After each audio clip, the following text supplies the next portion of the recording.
നമസ്കാരം. എല്ലാ പ്രേക്ഷകർക്കും നല്ലൊരു ദിവസം ആശംസിച്ചുകൊണ്ട് ഗുഡ് മോർണിംഗ് കേരളം തുടങ്ങുകയാണ്. ഇന്ന് ലോക എയ്ഡ്സ് ദിനമാണ്. അത് ഞെട്ടിപ്പിക്കുന്ന വാർത്തകളാണ് പുറത്തു വരുന്നത്. മാത്രമല്ല രാഹുൽ വിഷയവുമൊക്കെ ഇന്നത്തെ വാർത്തകളിൽ ഇടം പിടിക്കുകയാണ്. മറ്റു പ്രധാനപ്പെട്ട ഒട്ടേറെ വാർത്തകളുണ്ട്. പാർലമെൻറ്റ് ഇന്ന് ചേരുന്നു. സുപ്രീം കോടതിയിൽ പുതിയ തീരുമാനങ്ങൾ വരുന്നു.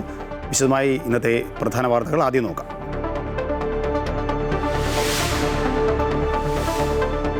ലൈംഗിക പീഡന പരാതിയിൽ ഒളിവിലുള്ള രാഹുൽ മാങ്കൂട്ടത്തിലിനെ ഇനിയും തൊടാതെ പോലീസ്. രാഹുലിനെ കണ്ടെത്താൻ ഓരോ ജില്ലകളിലും പ്രത്യേകം അന്വേഷണ സംഘം. ഒളിവിലുള്ള കൂട്ടുപ്രതി ജോബിക്കായും അന്വേഷണം. പരാതി നൽകിയ യുവതിയെ സൈബർ അധിക്ഷേപം നടത്തിയ കേസിൽ രാഹുൽ ഈശ്വറിനെ ഇന്ന് കോടതിയിൽ ഹാജരാക്കും. സന്ദീപ് വാര്യർ അടക്കം മറ്റു പ്രതികളെ പോലീസ് ചോദ്യം ചെയ്യും.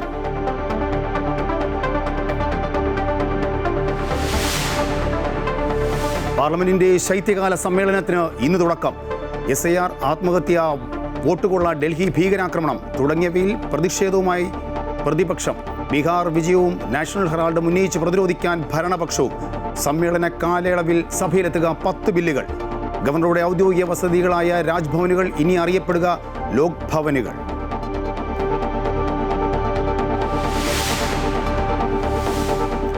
ഇന്ന് ലോക എയ്ഡ്സ് ദിനത്തിൽ കേരളത്തിൽ നിന്നും പുറത്തു വരുന്നത് ഞെട്ടിപ്പിക്കുന്ന റിപ്പോർട്ട്. സംസ്ഥാനത്ത് കൗമാരക്കാർക്കും യുവാക്കൾക്കുമിടയിൽ HIV വ്യാപനം കൂടുന്നു. പുതിയതായി കണ്ടെത്തിയ രോഗികളിൽ 15%, 15-നും 24-നും ഇടയ്ക്ക് പ്രായമുള്ളവർ. രോഗികളായ സ്ത്രീകളിൽ 90% ഗർഭിണികൾ. 62%-ലും അണുബാധ സുരക്ഷിതമല്ലാത്ത ലൈംഗിക ബന്ധത്തിലൂടെ.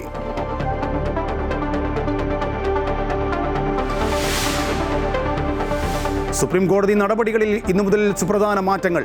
അടിയന്തര സ്വഭാവമുള്ള കേസുകൾ വാക്കാൽ പരാമർശിച്ചാൽ ഉടൻ വാദം കേൾക്കില്ല. പകരം ലിസ്റ്റിംഗ് സംവിധാനം. ഒരു കോടതിയിലും മുതിർന്ന അഭിഭാഷകരെ ഹർജികൾ മെൻഷൻ ചെയ്യാൻ അനുവദിക്കില്ല. വധശിക്ഷയും പൗരാവകാശവും അടക്കമുള്ള അടിയന്തര വിഷയങ്ങൾ രാവിലത്തെ അരമണിക്കൂർ പരാമർശിച്ചാൽ കോടതി പരിഗണിക്കും.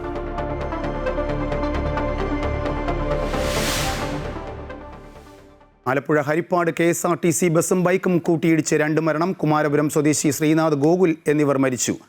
തിരുവനന്തപുരം ചിറയൻകീഴ് വീടിന് മുന്നിൽ നിർത്തിയിട്ടിരുന്ന 4 വാഹനങ്ങൾ കത്തി നശിച്ചു.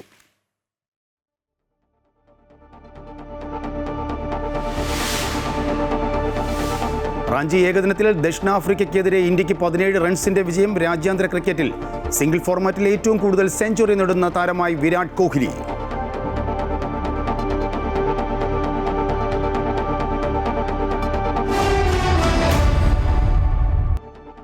വിശദമായി വാർത്തകളിലേക്ക് കടക്കുകയാണ്. തുടക്കത്തിൽ സൂചിപ്പിച്ചതുപോലെ രാഹുൽ മാങ്കൂട്ടത്തിനെതിരെയുള്ള ലൈംഗിക പീഡന പരാതിയിൽ അന്വേഷണം ഊർജിതമാക്കുകയാണ് പോലീസ്. ഒളിവിലുള്ള രാഹുലിനെ കണ്ടെത്താൻ ഓരോ ജില്ലകളിലും പ്രത്യേക അന്വേഷണ സംഘം രൂപീകരിച്ചു. അതേസമയം പരാതി നൽകിയ യുവതിക്ക് എതിരെ സൈബർ അധിക്ഷേപം നടത്തിയ കേസിൽ സന്ദീപ് വാര്യർ അടക്കമുള്ള പ്രതികളെ പോലീസ് ചോദ്യം ചെയ്യും. കേസിൽ അറസ്റ്റിലായ രാഹുൽ ഈശ്വറിനെ ഇന്ന് കോടതിയിൽ ഹാജരാക്കും. കൂടുതൽ വിവരങ്ങളുമായി ദേവിക തിരുവനന്തപുരത്ത് നിന്നും ചേരുന്നുണ്ട്. ദേവിക, ഇതിൽ 1-2 വിഷയങ്ങളുണ്ട് പ്രധാനമായും. ഈ രാഹുലിനെ കണ്ടുകിട്ടിയിട്ടില്ല, ഇപ്പോഴും കാണാമറയത്ത്. പോലീസിൻ്റെ അന്വേഷണം അത്ര ഊർജിതമല്ല എന്നാണ് ആക്ഷേപം ഉന്നയിക്കുന്നത്. മറ്റൊന്ന്, രാഹുൽ ഈശ്വറിനെ ഇന്ന് കോടതിയിൽ ഹാജരാക്കും. മോശം പരാമർശം നടത്തിയ എന്ന കേസിലാണ്. സന്ദീപ് വാര്യറും ഇതിൽ ഒരു തരത്തിൽ അകപ്പെടുകയാണ്. ഈ കേസ് നടപടികൾ എങ്ങനെയാണ്? രാഹുലിൻ്റെ കാര്യത്തിൽ എന്താണ് പോലീസിൽ നിന്നും ലഭിക്കുന്ന വിവരം? പാലക്കാട് ഉണ്ടെന്ന് പറയുന്നു, തിരുവനന്തപുരത്ത് എത്തിയെന്ന് പറയുന്നു.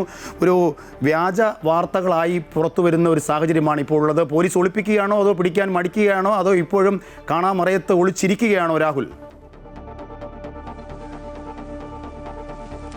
രാജേഷ്, ഈ രാഹുൽ മാങ്കൂട്ടത്തിലിന്റെ അറസ്റ്റ് ഉടൻ ഉണ്ടാകുമെന്നുള്ള സൂചനകളൊക്കെ പുറത്തു വന്നിരുന്നെങ്കിലും ഈ ജാമ്യാപേക്ഷ ഡിസംബർ 3-ന് പരിഗണിക്കാനിരിക്കെ അതിനു മുൻപ് ഈ അറസ്റ്റ് ഉണ്ടാകാനുള്ള സാധ്യത വളരെ കുറവാണ്.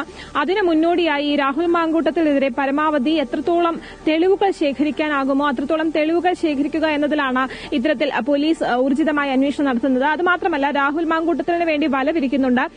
രാജേഷ് സൂചിപ്പിച്ചതുപോലെ തന്നെ ഇത്തരത്തിൽ രാഹുൽ മാങ്കൂട്ടത്തിൽ തിരുവനന്തപുരത്ത് എത്തിയെന്ന വാർത്തകളൊക്കെ വന്നിരുന്നു. അതെല്ലാം പോലീസ് സേന പാടെ നിഷേധിച്ചിരുന്നു.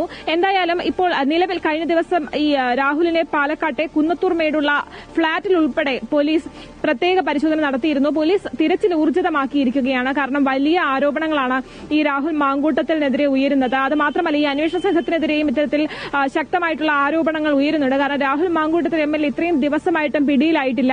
അതുകൊണ്ട് തന്നെ സംസ്ഥാനത്തെ ഓരോ ജില്ലകളിലും പ്രത്യേക അന്വേഷണ സംഘത്തിനെ ഇത്തരത്തിൽ പോലീസ് സേന വിന്യസിച്ചിട്ടുണ്ട്. രാഹുലിന് വേണ്ടിയിട്ടുള്ള തിരച്ചിൽ ഊർജിതമാക്കുക വരികയാണ്. ഈ പാലക്കാട്ടെ ഫ്ളാറ്റിൽ നിന്നും CCTV ദൃശ്യങ്ങൾ ശേഖരിച്ചിരുന്നുവെങ്കിലും ആ ഒരു പീഡനം നടന്നു എന്ന് പറയപ്പെടുന്ന സമയത്തുള്ള ദൃശ്യങ്ങൾ ലഭിച്ചിട്ടില്ല എന്നാണ് മനസ്സിലാക്കാൻ സാധിക്കുന്നത്. ആ ദൃശ്യങ്ങൾ ശേഖരിക്കാനുള്ള നീക്കത്തിലാണ് പോലീസ്. ഇത് മാത്രമല്ല, തിരുവനന്തപുരത്തെ ഫ്ളാറ്റിലും കഴിഞ്ഞ ദിവസത്തിൽ ഇത്തരത്തിൽ പരിശോധന നടന്നിരുന്നു. രാഹുലിന്റെ ഉറ്റ സുഹൃത്തുക്കളിലേക്കും ഈ ഇത്തരത്തിൽ പരിശോധന നീളുന്നുണ്ട്. ഈ ജോബി എന്ന് പറയുന്നയാളാണ് ഇത്തരത്തിൽ ഈ യുവതിക്ക് ഗർഭചിത്രം നടത്താനുള്ള മരുന്നുകൾ കൈമാറിയത്.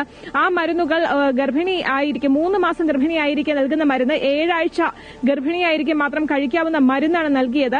അതാണ് ഈ യുവതിയെ അതീവ ഗുരുതരമായിട്ടുള്ള രക്തസ്രാവത്തിലേക്ക് എത്തിച്ചത്. അതെല്ലാം ഈ ഡോക്ടർമാരുടെ മൊഴി കഴിഞ്ഞ ദിവസം SIT സ്വീകരിച്ചിരുന്നു. അപ്പോൾ അവരോട് ഡോക്ടർമാർ മൊഴി നൽകിയതും യുവതിയുടെ ആരോപണങ്ങൾ ശരിയാണ്, ഇത്തരത്തിലുള്ള ആരോഗ്യ പ്രശ്നങ്ങൾ യുവതി നേരിട്ടിരുന്നു എന്ന നിർണായക മൊഴി തന്നെയാണ് ഡോക്ടർമാർ നൽകിയത്. എന്തായാലും ആ വിഷയത്തിൽ അന്വേഷണം ഊർജിതമാവുകയാണ്.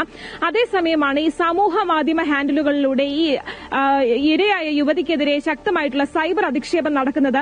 ആ പരാതിയിൽ ശക്തമായിട്ടുള്ള നടപടിയുമായി സൈബർ പോലീസ് മുന്നോട്ട് പോവുകയാണ്. കഴിഞ്ഞ ദിവസമാണ് ഈ സമൂഹ മാധ്യമങ്ങളിൽ ഉൾപ്പെടെ ഈ രാഹുൽ മാങ്കൂട്ടത്തിനെ പരസ്യമായി ഇത്തരത്തിൽ സപ്പോർട്ട് ചെയ്യുന്ന രീതിയിൽ രാഹുൽ ഈശ്വർ രംഗത്തെത്തിയിരുന്നത്. രാഹുൽ ഈശ്വറിനെ കഴിഞ്ഞ ദിവസം കസ്റ്റഡിയിലെടുത്ത് അറസ്റ്റ് രേഖപ്പെടുത്തിയിരുന്നു. ഇന്ന് കോടതിയിൽ ഹാജരാക്കും.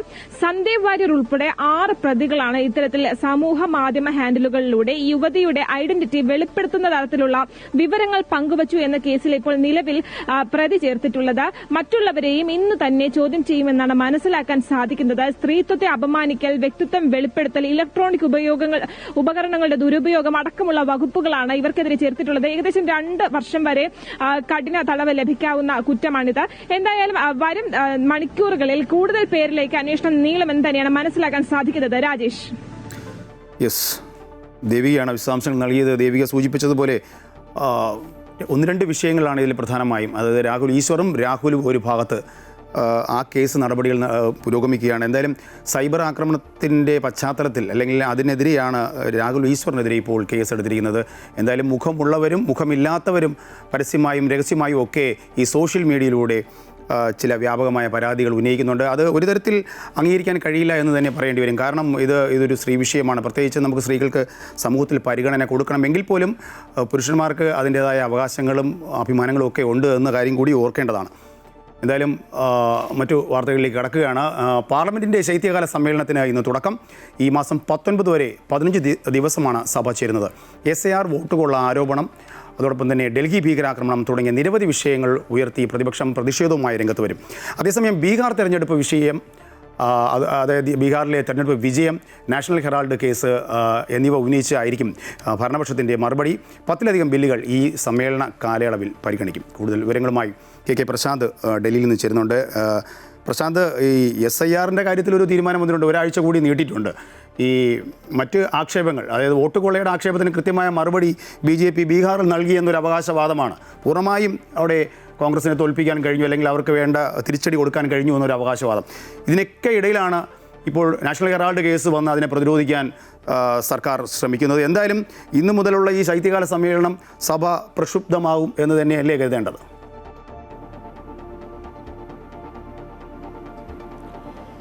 Rajesh, good morning. ഏതായാലും രാഷ്ട്രീയ കാലാവസ്ഥ വളരെ പ്രതിസന്ധിയിലും അല്ലെങ്കിൽ പ്രതിഷേധങ്ങളൊക്കെ നടക്കുന്ന ഒരു സമയത്താണ് പാർലമെന്റ് ശൈത്യകാല സമ്മേളനം മുന്നോട്ട് വരുന്നത്. ഏറ്റവും പ്രധാനപ്പെട്ടത് ദിവസങ്ങൾ വെട്ടിക്കുറച്ചു എന്നുള്ളതാണ് ഏറ്റവും പ്രധാനപ്പെട്ട കാര്യം. സാധാരണ 25 ദിവസമാണ് ശൈത്യകാല സമ്മേളനം ചേരുന്നത്. അത് 15 ദിവസമായി വെട്ടിച്ചുരുക്കി. അത് തന്നെ വലിയ പ്രതിഷേധങ്ങൾക്ക് കാരണമായിരുന്നു. കാരണം കൂടുതൽ ചർച്ചകൾക്ക് കേന്ദ്ര സർക്കാർ തയ്യാറാകാത്തതിന്റെ ഭാഗമായാണ് ഇത്തരമൊരു നീക്കം എന്നുള്ളത് പ്രതിപക്ഷം ആരോപണമായി ഉന്നയിച്ചിരുന്നു.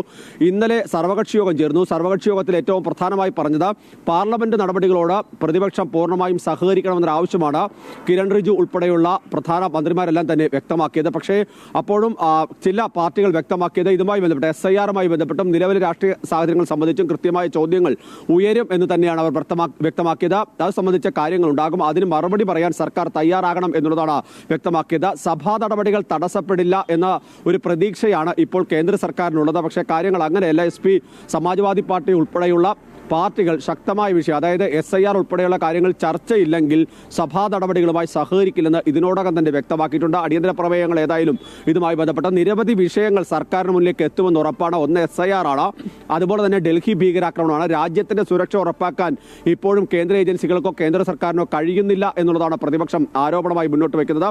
ഇതടക്കമുള്ള വിഷയങ്ങളായിരിക്കും പ്രധാനമായും ഉയർത്തിക്കൊണ്ടുവരിക.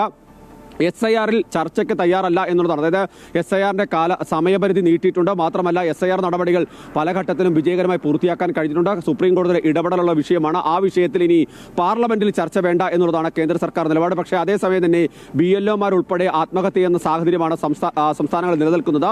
അതുകൊണ്ട് തന്നെ ആ വിഷയം ചർച്ച ചെയ്ത് മാത്രമേ മുന്നോട്ട് പോകാൻ കഴിയൂ എന്നൊരു ആവശ്യം അവർ മുന്നോട്ട് വെക്കുന്നുണ്ട്. അതോടൊപ്പം തന്നെ പ്രധാനപ്പെട്ട കാര്യം 10-ലധികം ബില്ലുകളാണ്. അത് ഉന്നത വിദ്യാഭ്യാസ മേഖലയുമായി ബന്ധപ്പെട്ടുണ്ടോ, സ്റ്റോക്ക് മാർക്കറ്റുമായി ബന്ധപ്പെട്ടുണ്ടോ, അങ്ങനെ നിരവധിയായ വിഷയങ്ങൾ, സൈബർ സെക്യൂരിറ്റിയുമായി ബന്ധപ്പെട്ടൊക്കെ തന്നെയുള്ള പ്രധാന ബില്ലുകളാണ് വരാനുള്ളത്. ഈ ബില്ലുകൾ പൂർണ്ണമായും ചർച്ച ചെയ്ത് മാത്രമേ മുന്നോട്ട് പോകാനാകൂ എന്നുള്ളതാണ് തൃണമൂൽ കോൺഗ്രസ് ഉൾപ്പെടെ വ്യക്തമാക്കുന്നത്. പ്രതിഷേധമുണ്ടായതിന്റെ പേരിൽ ചർച്ച കൂടാതെ ബില്ലുകൾ പാസാക്കുന്ന രീതി അംഗീകരിക്കാനാകില്ല എന്നുള്ളതാണ് പ്രതിപക്ഷ പാർട്ടികൾ വ്യക്തമാക്കുന്നത്. മറുവശത്ത് നാഷണൽ ഹെറാൾഡ് കേസ്, അതുപോലെ തന്നെ ബീഹാറിലെ വിജയം SIR-ുമായാണ് നിലവിൽ ഭരണപക്ഷം കൂട്ടിവെക്കുന്നത്. പ്രത്യേകിച്ച് SIR വോട്ടുകൊള്ള ഉൾപ്പെടെയുള്ള ആരോപണങ്ങൾ ഉയർത്തിയ അതേ പ്രതിപക്ഷത്തിന്റെ നിലപാടുകളെയും വിമർശനങ്ങളെയും പ്രതിഷേധങ്ങളെയും തള്ളിക്കൊണ്ടാണ് ബീഹാറിലെ ജനത വോട്ട് ചെയ്തത്. അതുകൊണ്ട് തന്നെ SIR ഇനി എന്തടിസ്ഥാനത്തിലാണ് പ്രതിപക്ഷം ഉയർത്തുക എന്നുള്ളതായിരിക്കും ഭരണപക്ഷം ചോദിക്കുക. മറ്റൊന്ന് നാഷണൽ ഹെറാൾഡ് കേസാണ്. കേന്ദ്ര സർക്കാരുമായി ബന്ധപ്പെട്ട വിവിധ വിഷയങ്ങൾ ഉയർത്തുമ്പോൾ സ്വാഭാവികമായും കോൺഗ്രസിനെതിരെ അഴിമതി ആരോപണങ്ങളാണ് ഈ നാഷണൽ ഹെറാൾഡിന്റെ ബേസിൽ അല്ലെങ്കിൽ അതിന്റെ അടിസ്ഥാനത്തിൽ പ്രധാനമായും ഇപ്പോൾ ഭരണപക്ഷം ഉയർത്തുക. അതവർ വ്യക്തമാക്കിയിട്ടുണ്ട്. മുതിർന്ന നേതാക്കൾ ഉൾപ്പെടെ ഇന്ന് രാവിലെയും പറഞ്ഞത് ഇത്തരം വിഷയങ്ങളൊക്കെ തന്നെ ചർച്ച ചെയ്യും എന്നുള്ളത് തന്നെയാണ്. മറ്റൊരു പ്രധാനപ്പെട്ട കാര്യം, കോൺഗ്രസിനെ സംബന്ധിച്ച പുതിയൊരു വിവാദങ്ങൾ കൂടി തുടങ്ങിയിട്ടുണ്ട്. പ്രത്യേകിച്ച് ഇന്നലെ ചേർന്ന കോൺഗ്രസിന്റെ ഈ പാർലമെന്റ് നയരൂപീകരണ സമിതി, അതിന്റെ പ്രധാനപ്പെട്ട യോഗമാണ്. ആ യോഗത്തിൽ ശശി തരൂർ പങ്കെടുത്തില്ല എന്നുള്ളത് പ്രധാനപ്പെട്ട കാര്യമാണ്. SIR-മായി ബന്ധപ്പെട്ട നവംബർ 18-ന് ഒരു യോഗം ചേർന്നിരുന്നു.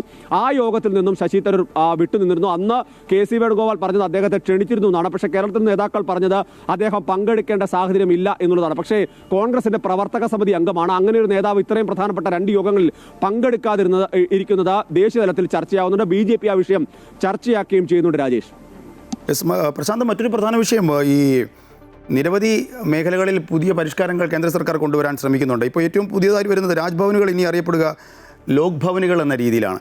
എന്താണ് ഇതിനുള്ളൊരു സാഹചര്യം? എന്താണ് ഈ ലോക് ഭവനുകൾ കൊണ്ട് ഉദ്ദേശിക്കുന്നതും സർക്കാർ?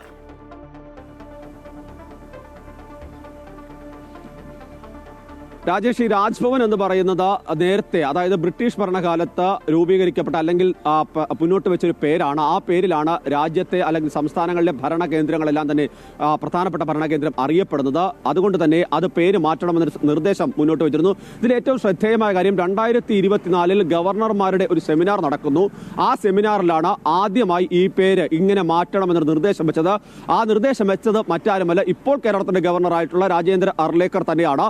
അദ്ദേഹമാണ് ഇങ്ങനെ പേര് വെക്കണം, കാരണം ഇത് ജനങ്ങൾക്ക് കൂടി കയറി വരാനുള്ള ഒരു സ്ഥലമാണ്, ജനങ്ങൾക്ക് കുറെ കൂടി സൗകര്യമായി വരണം. രാജ്ഭവൻ എന്നുള്ളത് ഒരു വലിയ രീതിയിൽ തന്നെ ഈ സാമ്രാജ്യത്തിന്റെ ഭാഗമായൊക്കെ നിന്ന അല്ലെങ്കിൽ ബ്രിട്ടീഷ് ഭരണത്തിന്റെ ഭാഗമായി നിന്ന പേരാണ്.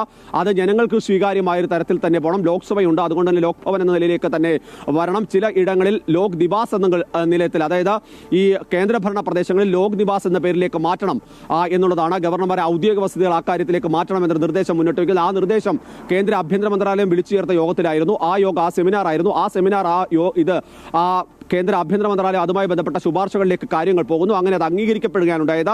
ഈ നവംബർ 25-ാം തീയതി അത് സംബന്ധിച്ചുള്ള നോട്ടിഫിക്കേഷൻ ഉത്തരവ് കേന്ദ്ര ആഭ്യന്തര മന്ത്രാലയത്തിന്റെ ഭാഗത്ത് നിന്ന് ഇറങ്ങുന്നു. അതിന്റെ അടിസ്ഥാനത്തിൽ ചില സംസ്ഥാനങ്ങൾ നടപ്പിലാക്കി തുടങ്ങി. ഇന്നിപ്പോൾ കേരളത്തിൽ ഔദ്യോഗികമായി ഈ പേര് മാറുകയാണ്. ഇന്നു മുതൽ കേരളത്തിൽ ലോക് നിവാസ് എന്ന് തന്നെയാണ് ഇത് അറിയപ്പെടുക എന്നുള്ളതാണ്. നേരത്തെ പശ്ചിമ ബംഗാൾ അത്തരത്തിൽ നീക്കം നടത്തുകയും രാജ്ഭവന് മുന്നിൽ ഈ പേര് മാറ്റുകയും CB ആനന്ദബോസ് അതിന് മുന്നിലുള്ള ചിത്രങ്ങൾ എക്സിലൊക്കെ തന്നെ പോസ്റ്റ് ചെയ്യുകയും ചെയ്തിരുന്നു. മറ്റ് പല സംസ്ഥാനങ്ങളിലും സമാനമായ രീതിയിൽ തന്നെ തീരുമാനങ്ങൾ നടപ്പിലാക്കി തുടങ്ങുന്നത്. ഏതായാലും വളരെ പെട്ടെന്ന് തീരുമാനങ്ങൾ നടപ്പിലാക്കാനുള്ള നിർദ്ദേശമാണ് ഇപ്പോൾ ആഭ്യന്തര മന്ത്രാലയത്തിന്റെ ഭാഗത്ത് നിന്ന് നൽകിയിട്ടുള്ളത്. ഏതായാലും ഈ പേരുമാറ്റത്തിന് വലിയ വിവാദങ്ങൾ ഉണ്ടാകില്ല എന്നുള്ളത് ഉറപ്പാണ്. കാരണം ഇത് ജനങ്ങൾക്ക് കൂടി രാജ്ഭവൻ എത്താൻ കഴിയുന്ന ഒരിടമാക്കി മാറ്റുക, അങ്ങനെ ഒരു സന്ദേശം സാധാരണ ജനങ്ങളിലേക്ക് എത്തിക്കുക എന്നുള്ളതാണ് കേന്ദ്ര സർക്കാർ ഇതുവഴി ഉദ്ദേശിക്കുന്നത് എന്നുള്ളതാണ് ആഭ്യന്തര മന്ത്രാലയം വ്യക്തമാക്കുന്നത്. രാജേഷ്, യെസ്, ഇനിയിപ്പോൾ എന്തായാലും രാജ്ഭവൻ ഇല്ല, അറിയപ്പെടുന്നത് ലോക് ഭവനുകളാണ്. കുറച്ചുകൂടി ജനങ്ങളിലേക്ക് അല്ലെങ്കിൽ ജനങ്ങൾക്ക് ആക്സസ് ഉള്ള ഒരു രീതിയിലേക്ക് ഈ രാജ്ഭവൻ, അതായത് ഈ ലോക് ഭവനുകൾ മാറുന്നു എന്നാണ് കെ പ്രശാന്ത് ഡൽഹിയിൽ നിന്നും തത്സമയം നമ്മോടൊപ്പം പങ്കുവച്ചത്. സുപ്രീം കോടതി നടപടികളിലെ സുപ്രധാന മാറ്റങ്ങൾ ഇന്നു മുതൽ പ്രാബല്യത്തിൽ വരും. കേസുകളുടെ ലിസ്റ്റിംഗ്, മെൻഷനിങ് എന്നിവയിലാണ് മാറ്റങ്ങൾ വരുത്തിയത്. അടിയന്തര സ്വഭാവമുള്ള കേസുകൾ വാക്കാൽ പരാമർശിച്ചാൽ ഉടൻ വാദം കേൾക്കുന്ന രീതിക്ക് പകരം ലിസ്റ്റിംഗ് സംവിധാനം ഏർപ്പെടുത്തി. ഇതോടൊപ്പം ഒരു കോടതിയിലും മുതിർന്ന അഭിഭാഷകരെ ഹർജികൾ മെൻഷൻ ചെയ്യാൻ അനുവദിക്കില്ല എന്നതാണ് മറ്റൊരു മാറ്റം. അവധി അപേക്ഷ നൽകുന്നതിനും മാറ്റം വരുത്തിയിട്ടുണ്ട്. ദീർഘകാലമായി കോടതിയിൽ കെട്ടിക്കിടക്കുന്ന കേസുകളുടെ എണ്ണം കുറയ്ക്കാൻ കെട്ടിക്കിടക്കുന്ന കേസുകൾ ലിസ്റ്റ് ചെയ്താൽ അത് മാറ്റിവെക്കാൻ അഭിഭാഷകരെ അനുവദിക്കില്ല. അതേസമയം വധശിക്ഷ, പൗരാവകാശം, മുൻകൂർ ജാമ്യം, ഹേബിയസ് കോർപ്പസ്, കുടിയൊഴിപ്പിക്കൽ, പൊളിറ്റിക്കൽ എന്നീ അടിയന്തര സ്വഭാവമുള്ള വിഷയങ്ങൾ രാവിലത്തെ അരമണിക്കൂർ പരാമർശിച്ചാൽ കോടതി പരിഗണിക്കും. ഇന്നത്തെ ദിവസത്തിൻ്റെ ഒരു പ്രത്യേകതയിലേക്കാണ്. ഇന്ന് ലോക എയ്ഡ്സ് ദിനമാണ്. ഞെട്ടിപ്പിക്കുന്ന വാർത്തകളും വിവരങ്ങളും കണക്കുകളുമാണ് ഇപ്പോൾ പുറത്തു വരുന്നത്. കേരളത്തിൽ കൗമാരക്കാർക്കും യുവാക്കൾക്കും ഇടയിൽ HIV വ്യാപനം കൂടുന്നതായി കണക്കുകൾ. 2025 പുതുതായി കണ്ടെത്തിയ രോഗികളിൽ 15%, 15 വയസ്സിനും 24 വയസ്സിനും ഇടയിലെന്ന് ആശങ്കപ്പെടുത്തുന്ന കണക്കുകളാണ് പുറത്തു വരുന്നത്. കേരളത്തിലെ രോഗികളിൽ 62% പേരിലും HIV അണുബാധ ഉണ്ടായത് സുരക്ഷിതമല്ലാത്ത ലൈംഗിക ബന്ധത്തിലൂടെയെന്നും റിപ്പോർട്ടുണ്ട്. രോഗികളായ സ്ത്രീകളിൽ 90% ഗർഭിണികൾ ആണെന്നതും ഞെട്ടിപ്പിക്കുന്നു. എറണാകുളം, തിരുവനന്തപുരം, തൃശൂർ, കോഴിക്കോട് ജില്ലകളിലാണ് HIV ബാധിതരിൽ ഒന്നാമതായി മുന്നിട്ട് നിൽക്കുന്നത്. ആരോഗ്യരംഗത്ത് കേരളം ഏറെ മുന്നിലെന്ന് അവകാശപ്പെടുമ്പോഴാണ് എയ്ഡ്സ് എന്ന രോഗം ഇപ്പോഴും ഉന്മൂലനം ചെയ്യാൻ നമുക്കാകുന്നില്ല എന്ന് കണക്കുകൾ തെളിയിക്കുന്നത്. ദേശീയാടിസ്ഥാനത്തിലെ കണക്കുകളുമായി താരതമ്യം ചെയ്യുമ്പോൾ കേരളത്തിൽ രോഗികൾ കുറവാണെങ്കിലും അണുബാധയുടെ വ്യാപനം തടയാൻ നമുക്ക് ഇന്നും കഴിയുന്നില്ല എന്നത് ആശങ്കപ്പെടുത്തുന്നു. പുതുതായി രോഗബാധയുണ്ടാകുന്നവരിൽ കൗമാരക്കാരും യുവാക്കളും കൂടുതലായി ഉൾപ്പെടുന്നു എന്നത് ഞെട്ടിപ്പിക്കുന്ന റിപ്പോർട്ടാണ്. 15-നും 24-നും ഇടയിൽ പ്രായമായ HIV ബാധിതർ കേരളത്തിൽ കഴിഞ്ഞ 4 വർഷമായി വലിയ തോതിൽ വർദ്ധിച്ചുകൊണ്ടേയിരിക്കുന്നു.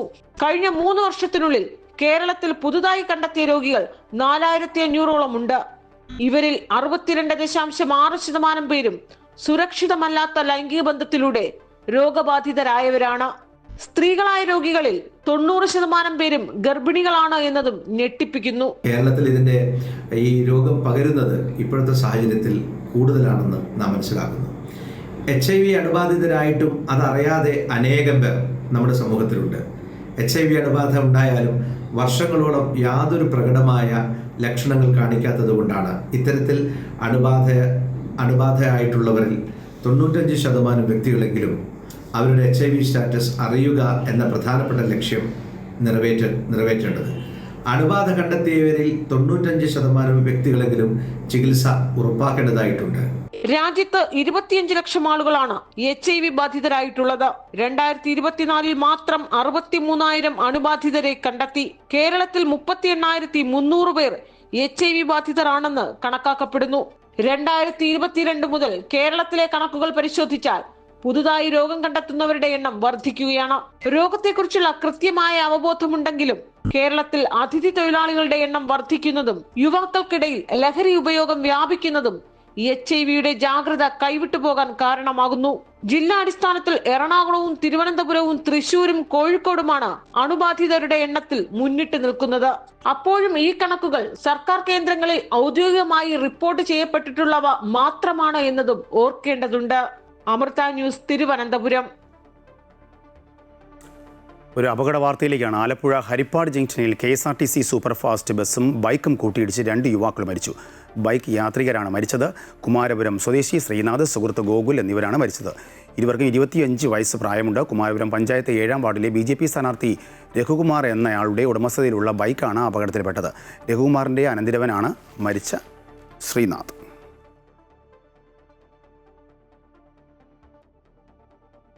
ഇനി ഒരു വായുമലിനീകരണം അല്ലെങ്കിൽ ഈ പ്രകൃതിയോട് കാണിക്കുന്ന ദുരവസ്ഥ അല്ലെങ്കിൽ പ്രകൃതി അതിന് തിരിച്ച് മറുപടി നൽകുന്നു എന്ന കാര്യം ഓർമ്മിപ്പിച്ചുകൊണ്ട് ഡൽഹിയിലെ ഒരു സാഹചര്യമാണ് നമുക്ക് ഇപ്പോൾ വാർത്തയിലേക്ക് ഇടം പിടിക്കുന്നത്. ഡൽഹിയിലെ മലിനീകരണവുമായി ബന്ധപ്പെട്ട കേസ് സുപ്രീം കോടതി ഇന്ന് വീണ്ടും പരിഗണിക്കും. ചീഫ് ജസ്റ്റിസ് സൂര്യകാന്ത് അധ്യക്ഷനായ ബെഞ്ചാണ് വിഷയം പരിഗണിക്കുക. കഴിഞ്ഞ തവണ വിഷയം പരിഗണിച്ച കോടതി മലിനീകരണം ഇല്ലാതെയാക്കാൻ തങ്ങളുടെ പക്കൽ മാന്ത്രിക വഴിയൊന്നും ഇല്ലെന്നും പറഞ്ഞിരുന്നു. കേസിൽ തുടർച്ചയായി വാദം കേട്ട ശേഷം തീരുമാനമെടുക്കാമെന്നാണ് സുപ്രീം കോടതിയുടെ തീരുമാനം. കൂടുതൽ വിവരങ്ങളുമായി കെ പ്രശാന്ത് തുടരുന്നുണ്ട്. പ്രശാന്ത്, നമുക്കിനി അതിനെപ്പറ്റി പ്രത്യേകിച്ച് എടുത്തു പറയേണ്ട കാര്യമില്ല. കാലങ്ങളായി അവിടുത്തെ ഈ വായുമലിനീകരണം അതിൻ്റെ തോത് കൂടുന്ന ഒരു സാഹചര്യമാണ്. അവസാനം കോടതിക്ക് വരെ ഇടപെടേണ്ടി വന്നു. ഹരിയാനയിൽ നിന്നുള്ള കർഷകർ ഇത് കൂട്ടിയിട്ട് കത്തിക്കുന്നതിൻ്റെ ആ പുകയാണ് ഡൽഹിയെ ക്രൂരമായി ബാധിക്കുന്നത് എന്ന തരത്തിലേക്ക് വരുന്നു. ശ്വസിക്കാൻ പോലും കഴിയാത്ത സാഹചര്യം. ഒരു പക്ഷേ പ്രശ്നത്തിന് അത് ഫീൽ ചെയ്യുന്നുണ്ട്. എനിക്കിപ്പോൾ ഇതിൽ ദൃശ്യങ്ങൾ കാണാൻ കഴിയുന്നുണ്ട്. ശ്വാസമെടുക്കാൻ പോലും ബുദ്ധിമുട്ടുണ്ടാകുന്ന ഒരു സാഹചര്യമാണ് ഇപ്പോൾ ഡൽഹിയിലുള്ളത്. എന്താണ് ഇപ്പോൾ അവിടുത്തെ സാഹചര്യം? കോടതി എന്ത് നിലപാടെടുക്കും ഇക്കാര്യത്തിൽ? ഡൽഹി സർക്കാർ എന്താണ് ഇതിൽ മറുപടി പറയാൻ ഉദ്ദേശിക്കുന്നത്?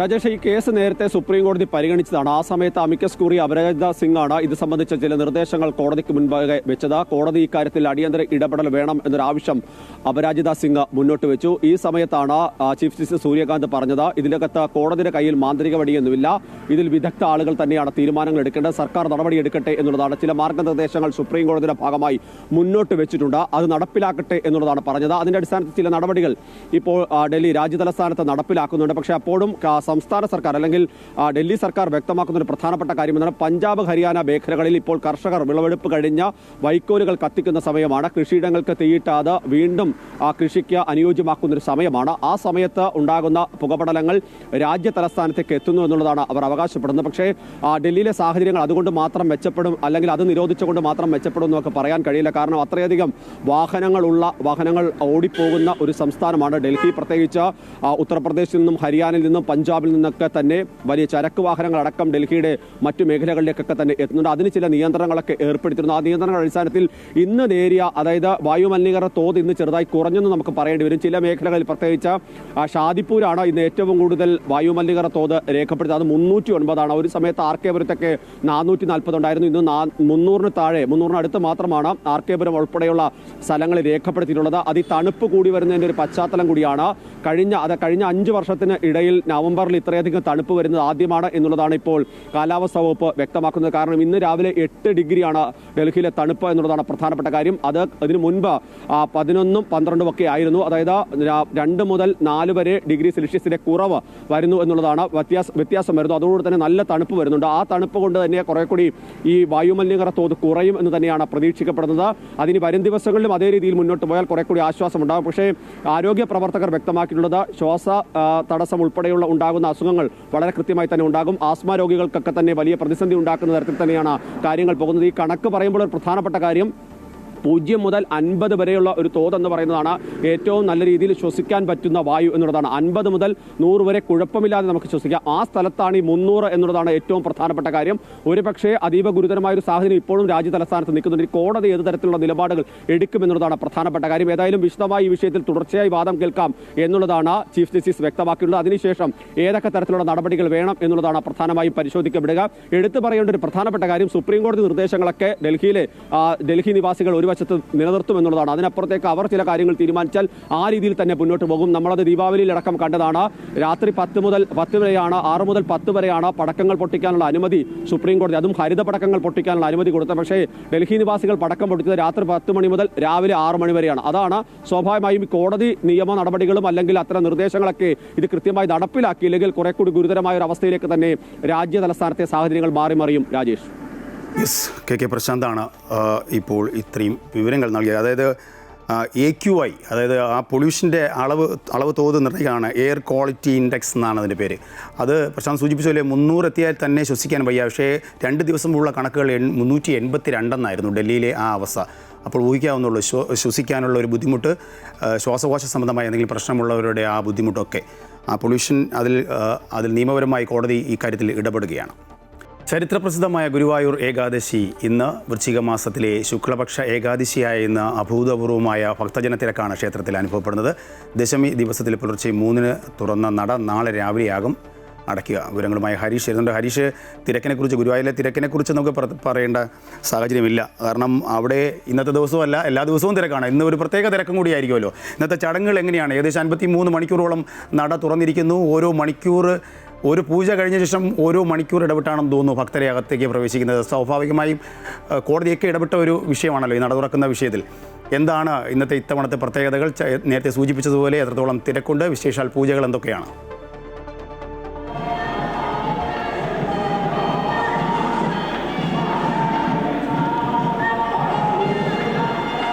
രാജേഷ, തീർച്ചയായും സ്വാഭാവികമായും ഏകാദശിയുടെ നിറവിൽ തന്നെയാണ് ഗുരുവായൂർ ഒരു ഭക്തജന തിരക്ക് സ്വാഭാവികമായും ഇന്ന് കൂടുതലാണ്. മാത്രമല്ല ഈ മണ്ഡലകാലം കൂടി ആയതിനാൽ തന്നെ അയ്യപ്പന്മാരുടെ അടക്കം തിരക്ക് ഇന്ന് ഗുരുവായൂർ ക്ഷേത്രത്തിൽ നമുക്ക് കാണാൻ സാധിക്കും. അതുകൊണ്ട് തന്നെ വലിയ രീതിയിലുള്ള നിയന്ത്രണങ്ങളും ഏർപ്പെടുത്തിയിട്ടുണ്ട്. അതായത് രാവിലെ 3 മണിക്ക് നട തുറന്നാൽ അത് നാളെ രാവിലെ മാത്രമേ അടയ്ക്കുകയുള്ളൂ. അത്രയും വലിയ ഒരു ദീർഘമായ ഒരു ദർശന സമയമാണ് ഈ ഒരു ഏകാദശി എന്ന് പറയുന്നത്. അതുകൊണ്ട് തന്നെ വലിയ രീതിയിലുള്ള ഭക്തജന തിരക്ക് നമുക്ക് കാണാൻ സാധിക്കും. ഞാനിപ്പോൾ ഉള്ളത് കിഴക്കേ നടയിൽ തിരക്കാണ്.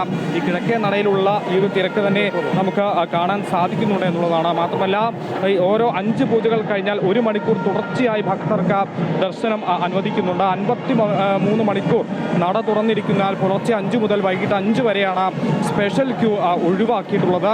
മാത്രമല്ല ഏകാദശി ദർശനത്തിന് വരി നിൽക്കുന്നവർക്ക് മുൻഗണന നൽകുന്നുണ്ട്. സ്പെഷ്യൽ ക്യൂ ഇന്ന് ഇല്ല എന്നുള്ളതാണ്. കാരണം ഈ ഭക്തജന തിരക്ക് പരിഗണിച്ചുകൊണ്ടാണ് ഇന്ന് സ്പെഷ്യൽ ക്യൂ ഒഴിവാക്കിയെന്നുള്ളത്. മാത്രമല്ല ഏകാദശിയോടനുബന്ധിച്ചുകൊണ്ട് മഹാപ്രസാദകൂട്ട്, ദശമി വിളക്ക്, പഞ്ചരത്ന കീർത്തനാലാപനം, ഈ ചെമ്പൈ സംഗീതോത്സവത്തിന്റെ സമാപനം തുടങ്ങിയ പ്രധാന പരിപാടികളാണ് ഇന്ന് നടക്കുക. ഉദയാസ്തമന പൂജയോടുകൂടിയാണ് ഇന്ന് തുടക്കം കുറിച്ചത്. അത് ദേവസ്വത്തിന്റെ തന്നെ ഉദയാസ്തമന പൂജയാണ്. ഉദയാസ്തമന പൂജയോടെ ഇന്ന് തുടക്കം കുറിച്ചുകൊണ്ടാണ് ഈ ഒരു പുലർച്ചെ 3 മണിക്ക് നട തുറന്നത്.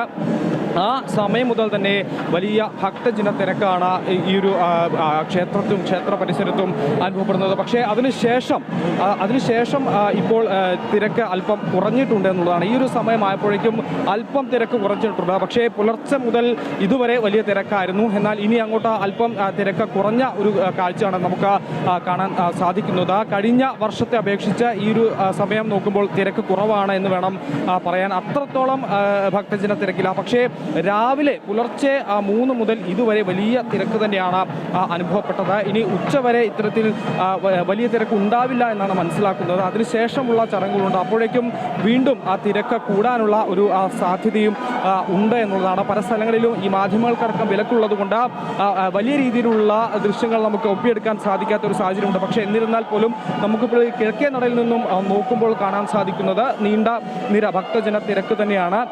അതിൽ പ്രധാനമായി ഒരു സീനിയർ സിറ്റിസൺ, അതുപോലെ ഇവിടെയുള്ള പ്രാദേശിക ഭക്തർ, അവർക്കായുള്ള വരിയാണ് ഈ രാവിലെ 3 മുതൽ 4:30 വരെ ഉണ്ടായിരുന്നത്. അതിനുശേഷം ഇത്തരത്തിലുള്ള സ്പെഷ്യൽ ക്യൂകൾ ഇല്ല എന്നുള്ളതാണ് ദേവസ്വം ഇന്നലെ തന്നെ അറിയിച്ചിരിക്കുന്നത്. അതായത് ഈ ഭക്തർക്ക് അത് ദൂരെ നിന്നടക്കം ഭക്തരെത്തുന്നു, നിരവധി അയ്യപ്പ ഭക്തരടക്കം എത്തുന്നു. അത്രത്തോളം തിരക്കുള്ള ഒരു സാഹചര്യം ഇവിടെ ഉണ്ടാകുന്നു. ഇത് പരിഗണിച്ചുകൊണ്ട് സ്പെഷ്യൽ ക്യൂകൾ ഉണ്ടാകില്ല എന്നുള്ളൊരു കാര്യമാണ് ദേവസ്വം കഴിഞ്ഞ ദിവസം അറിയിച്ചിരുന്നത്. അതുപോലെ തന്നെയാണ് ഇപ്പോൾ നടക്കുന്നത്. ഇപ്പോൾ പ്രത്യേക ക്യൂ ഒന്നും ഒരുക്കിയിട്ടില്ല. ഈ കാണാനെത്തുന്ന ഭക്തർ ക്യൂ നിന്നുകൊണ്ട് എല്ലാവരും ഒരുമിച്ച് നിന്നുകൊണ്ട് ക്ഷേത്രത്തിനകത്തേക്ക് കയറുക എന്നുള്ളതാണ് ഏറ്റവും പ്രധാനം. എന്തായാലും ഈ വരും മണിക്കൂറുകളിലും ഈ ഒരു രീതിയിലുള്ള തിരക്ക് കുറയാനാണ് സാധ്യത എന്നാണ് മനസ്സിലാക്കുന്നത് ഇപ്പോഴത്തെ തിരക്ക് നോക്കുമ്പോൾ. പക്ഷേ പുലർച്ചെ മുതൽ ഇതുവരെ വലിയ തിരക്കാണ് അനുഭവപ്പെട്ടത്.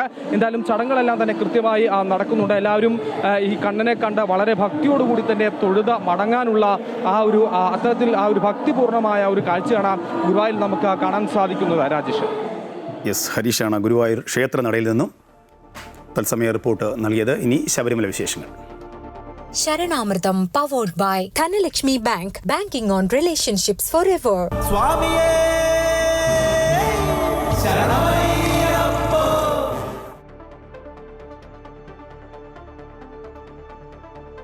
ശബരിമലയിൽ ഇന്നലത്തേതിൽ നിന്നും വ്യത്യസ്തമായി ഇന്ന് രാവിലെ മുതൽ നല്ല തിരക്ക് അനുഭവപ്പെടുന്നുണ്ട്. ഇന്ന് നടപ്പന്തൽ കഴിഞ്ഞ് നീണ്ട നിരയാണ് ദർശനം കാത്ത് ക്യൂവിലുള്ളത്. കൂടുതൽ വിവരങ്ങളുമായി ഇമാം രാകേഷ് തത്സമയം സന്നിധാനത്ത് നിന്ന് നമ്മോടൊപ്പം ചേരുന്നുണ്ട്. രാകേഷ്, ഒരു പ്രത്യേകത എന്ന് പറഞ്ഞാൽ ശനി ഞായർ ദിവസങ്ങൾ അല്ലെങ്കിൽ ഈ അവധി ദിവസങ്ങളിലാണ് സാധാരണ തിരക്ക് കൂടാറുള്ളത്. ഇന്നിപ്പോൾ വർക്കിംഗ് ഡേ ആണ്, തിങ്കളാഴ്ച മുതൽ ഇന്നിപ്പോൾ വർക്കിംഗ് ഡേ ആണ്. അപ്പം മുമ്പും ഇതുപോലെ തന്നെയായിരുന്നു, വർക്കിംഗ് ഡേയിലൊക്കെയാണ് തിരക്ക് കൂടുന്നത്. അത് ഈ വിർച്വൽ ക്യൂവിലൊക്കെ അല്ലെങ്കിൽ സ്പോട്ട് ബുക്കിങ്ങിലൊക്കെ ഉള്ള മാറ്റങ്ങൾ വരുത്തിയത് കൊണ്ടാണോ ഇങ്ങനെ ഒരു തിരക്ക് ഉണ്ടാകാൻ കാര്യം? ഇന്നത്തെ ഒരു സാഹചര്യം എങ്ങനെയാണ്? രാജേഷ്, ഇന്നലത്തേതിൽ നിന്ന് വ്യത്യസ്തമായി ഇന്ന് പുലർച്ചെ 3 മണി മുതൽ തന്നെ നല്ല തിരക്കാണ് ശബരിമലയിൽ അനുഭവപ്പെടുന്നത്. ഇന്നലെ പൊതുവെ ശനി ഞായർ ദിവസങ്ങളിലാണ് ഇത്തരത്തിൽ വലിയ തിരക്ക് ശബരിമലയിൽ അനുഭവപ്പെടാറുള്ളത്. പക്ഷേ ഇന്നലെ വലിയ തിരക്കൊന്നും തന്നെ അനുഭവപ്പെട്ടിരുന്നില്ല. പലപ്പോഴും രാവിലെ 7:30 മണിക്ക് ശേഷമുള്ള തിരക്ക് കഴിഞ്ഞതിന് ശേഷം ഭക്തർക്ക് സുഗമമായി തന്നെ ദർശനം നടത്തുന്നതിനുള്ള സൗകര്യമുണ്ടായിരുന്നു. നടപ്പന്തലെല്ലാം തന്നെ ഒഴിഞ്ഞു കിടക്കുന്ന ഒരു സാഹചര്യം ഉണ്ടായിരുന്നു. രാവിലെ 7:30 മണിക്ക് മാത്രമാണ് അല്പം തിരക്ക് അനുഭവപ്പെട്ടിരുന്നത്. പിന്നീട് രാത്രിയോടുകൂടി വലിയ കുഴപ്പമില്ലാത്ത ഒരു തിരക്ക്, അതായത് പോലീസുകാർക്കും മറ്റ് സുരക്ഷാ ഉദ്യോഗസ്ഥർക്കും ഭക്തർക്ക് സുഗമമായി ദർശനം നടത്തുന്നതിന് വേണ്ടിയുള്ള എല്ലാ ക്രമീകരണങ്ങളും ഒരുക്കുന്നതിന് സഹായകമാകുന്ന അത്ര മാത്രം തിരക്കാണ് അനുഭവപ്പെട്ടിരുന്നത്. അന്തിമ കണക്കുകൾ വന്നിട്ടില്ല. ഇന്നലെ ഏകദേശം ഒരു 9 മണിയോടുകൂടിയുള്ള കണക്കുകൾ വന്നപ്പോൾ ഏകദേശം 57,000-60,000 ആളുകളാണ് ഇന്നലെ ദർശനം നടത്തിയത്.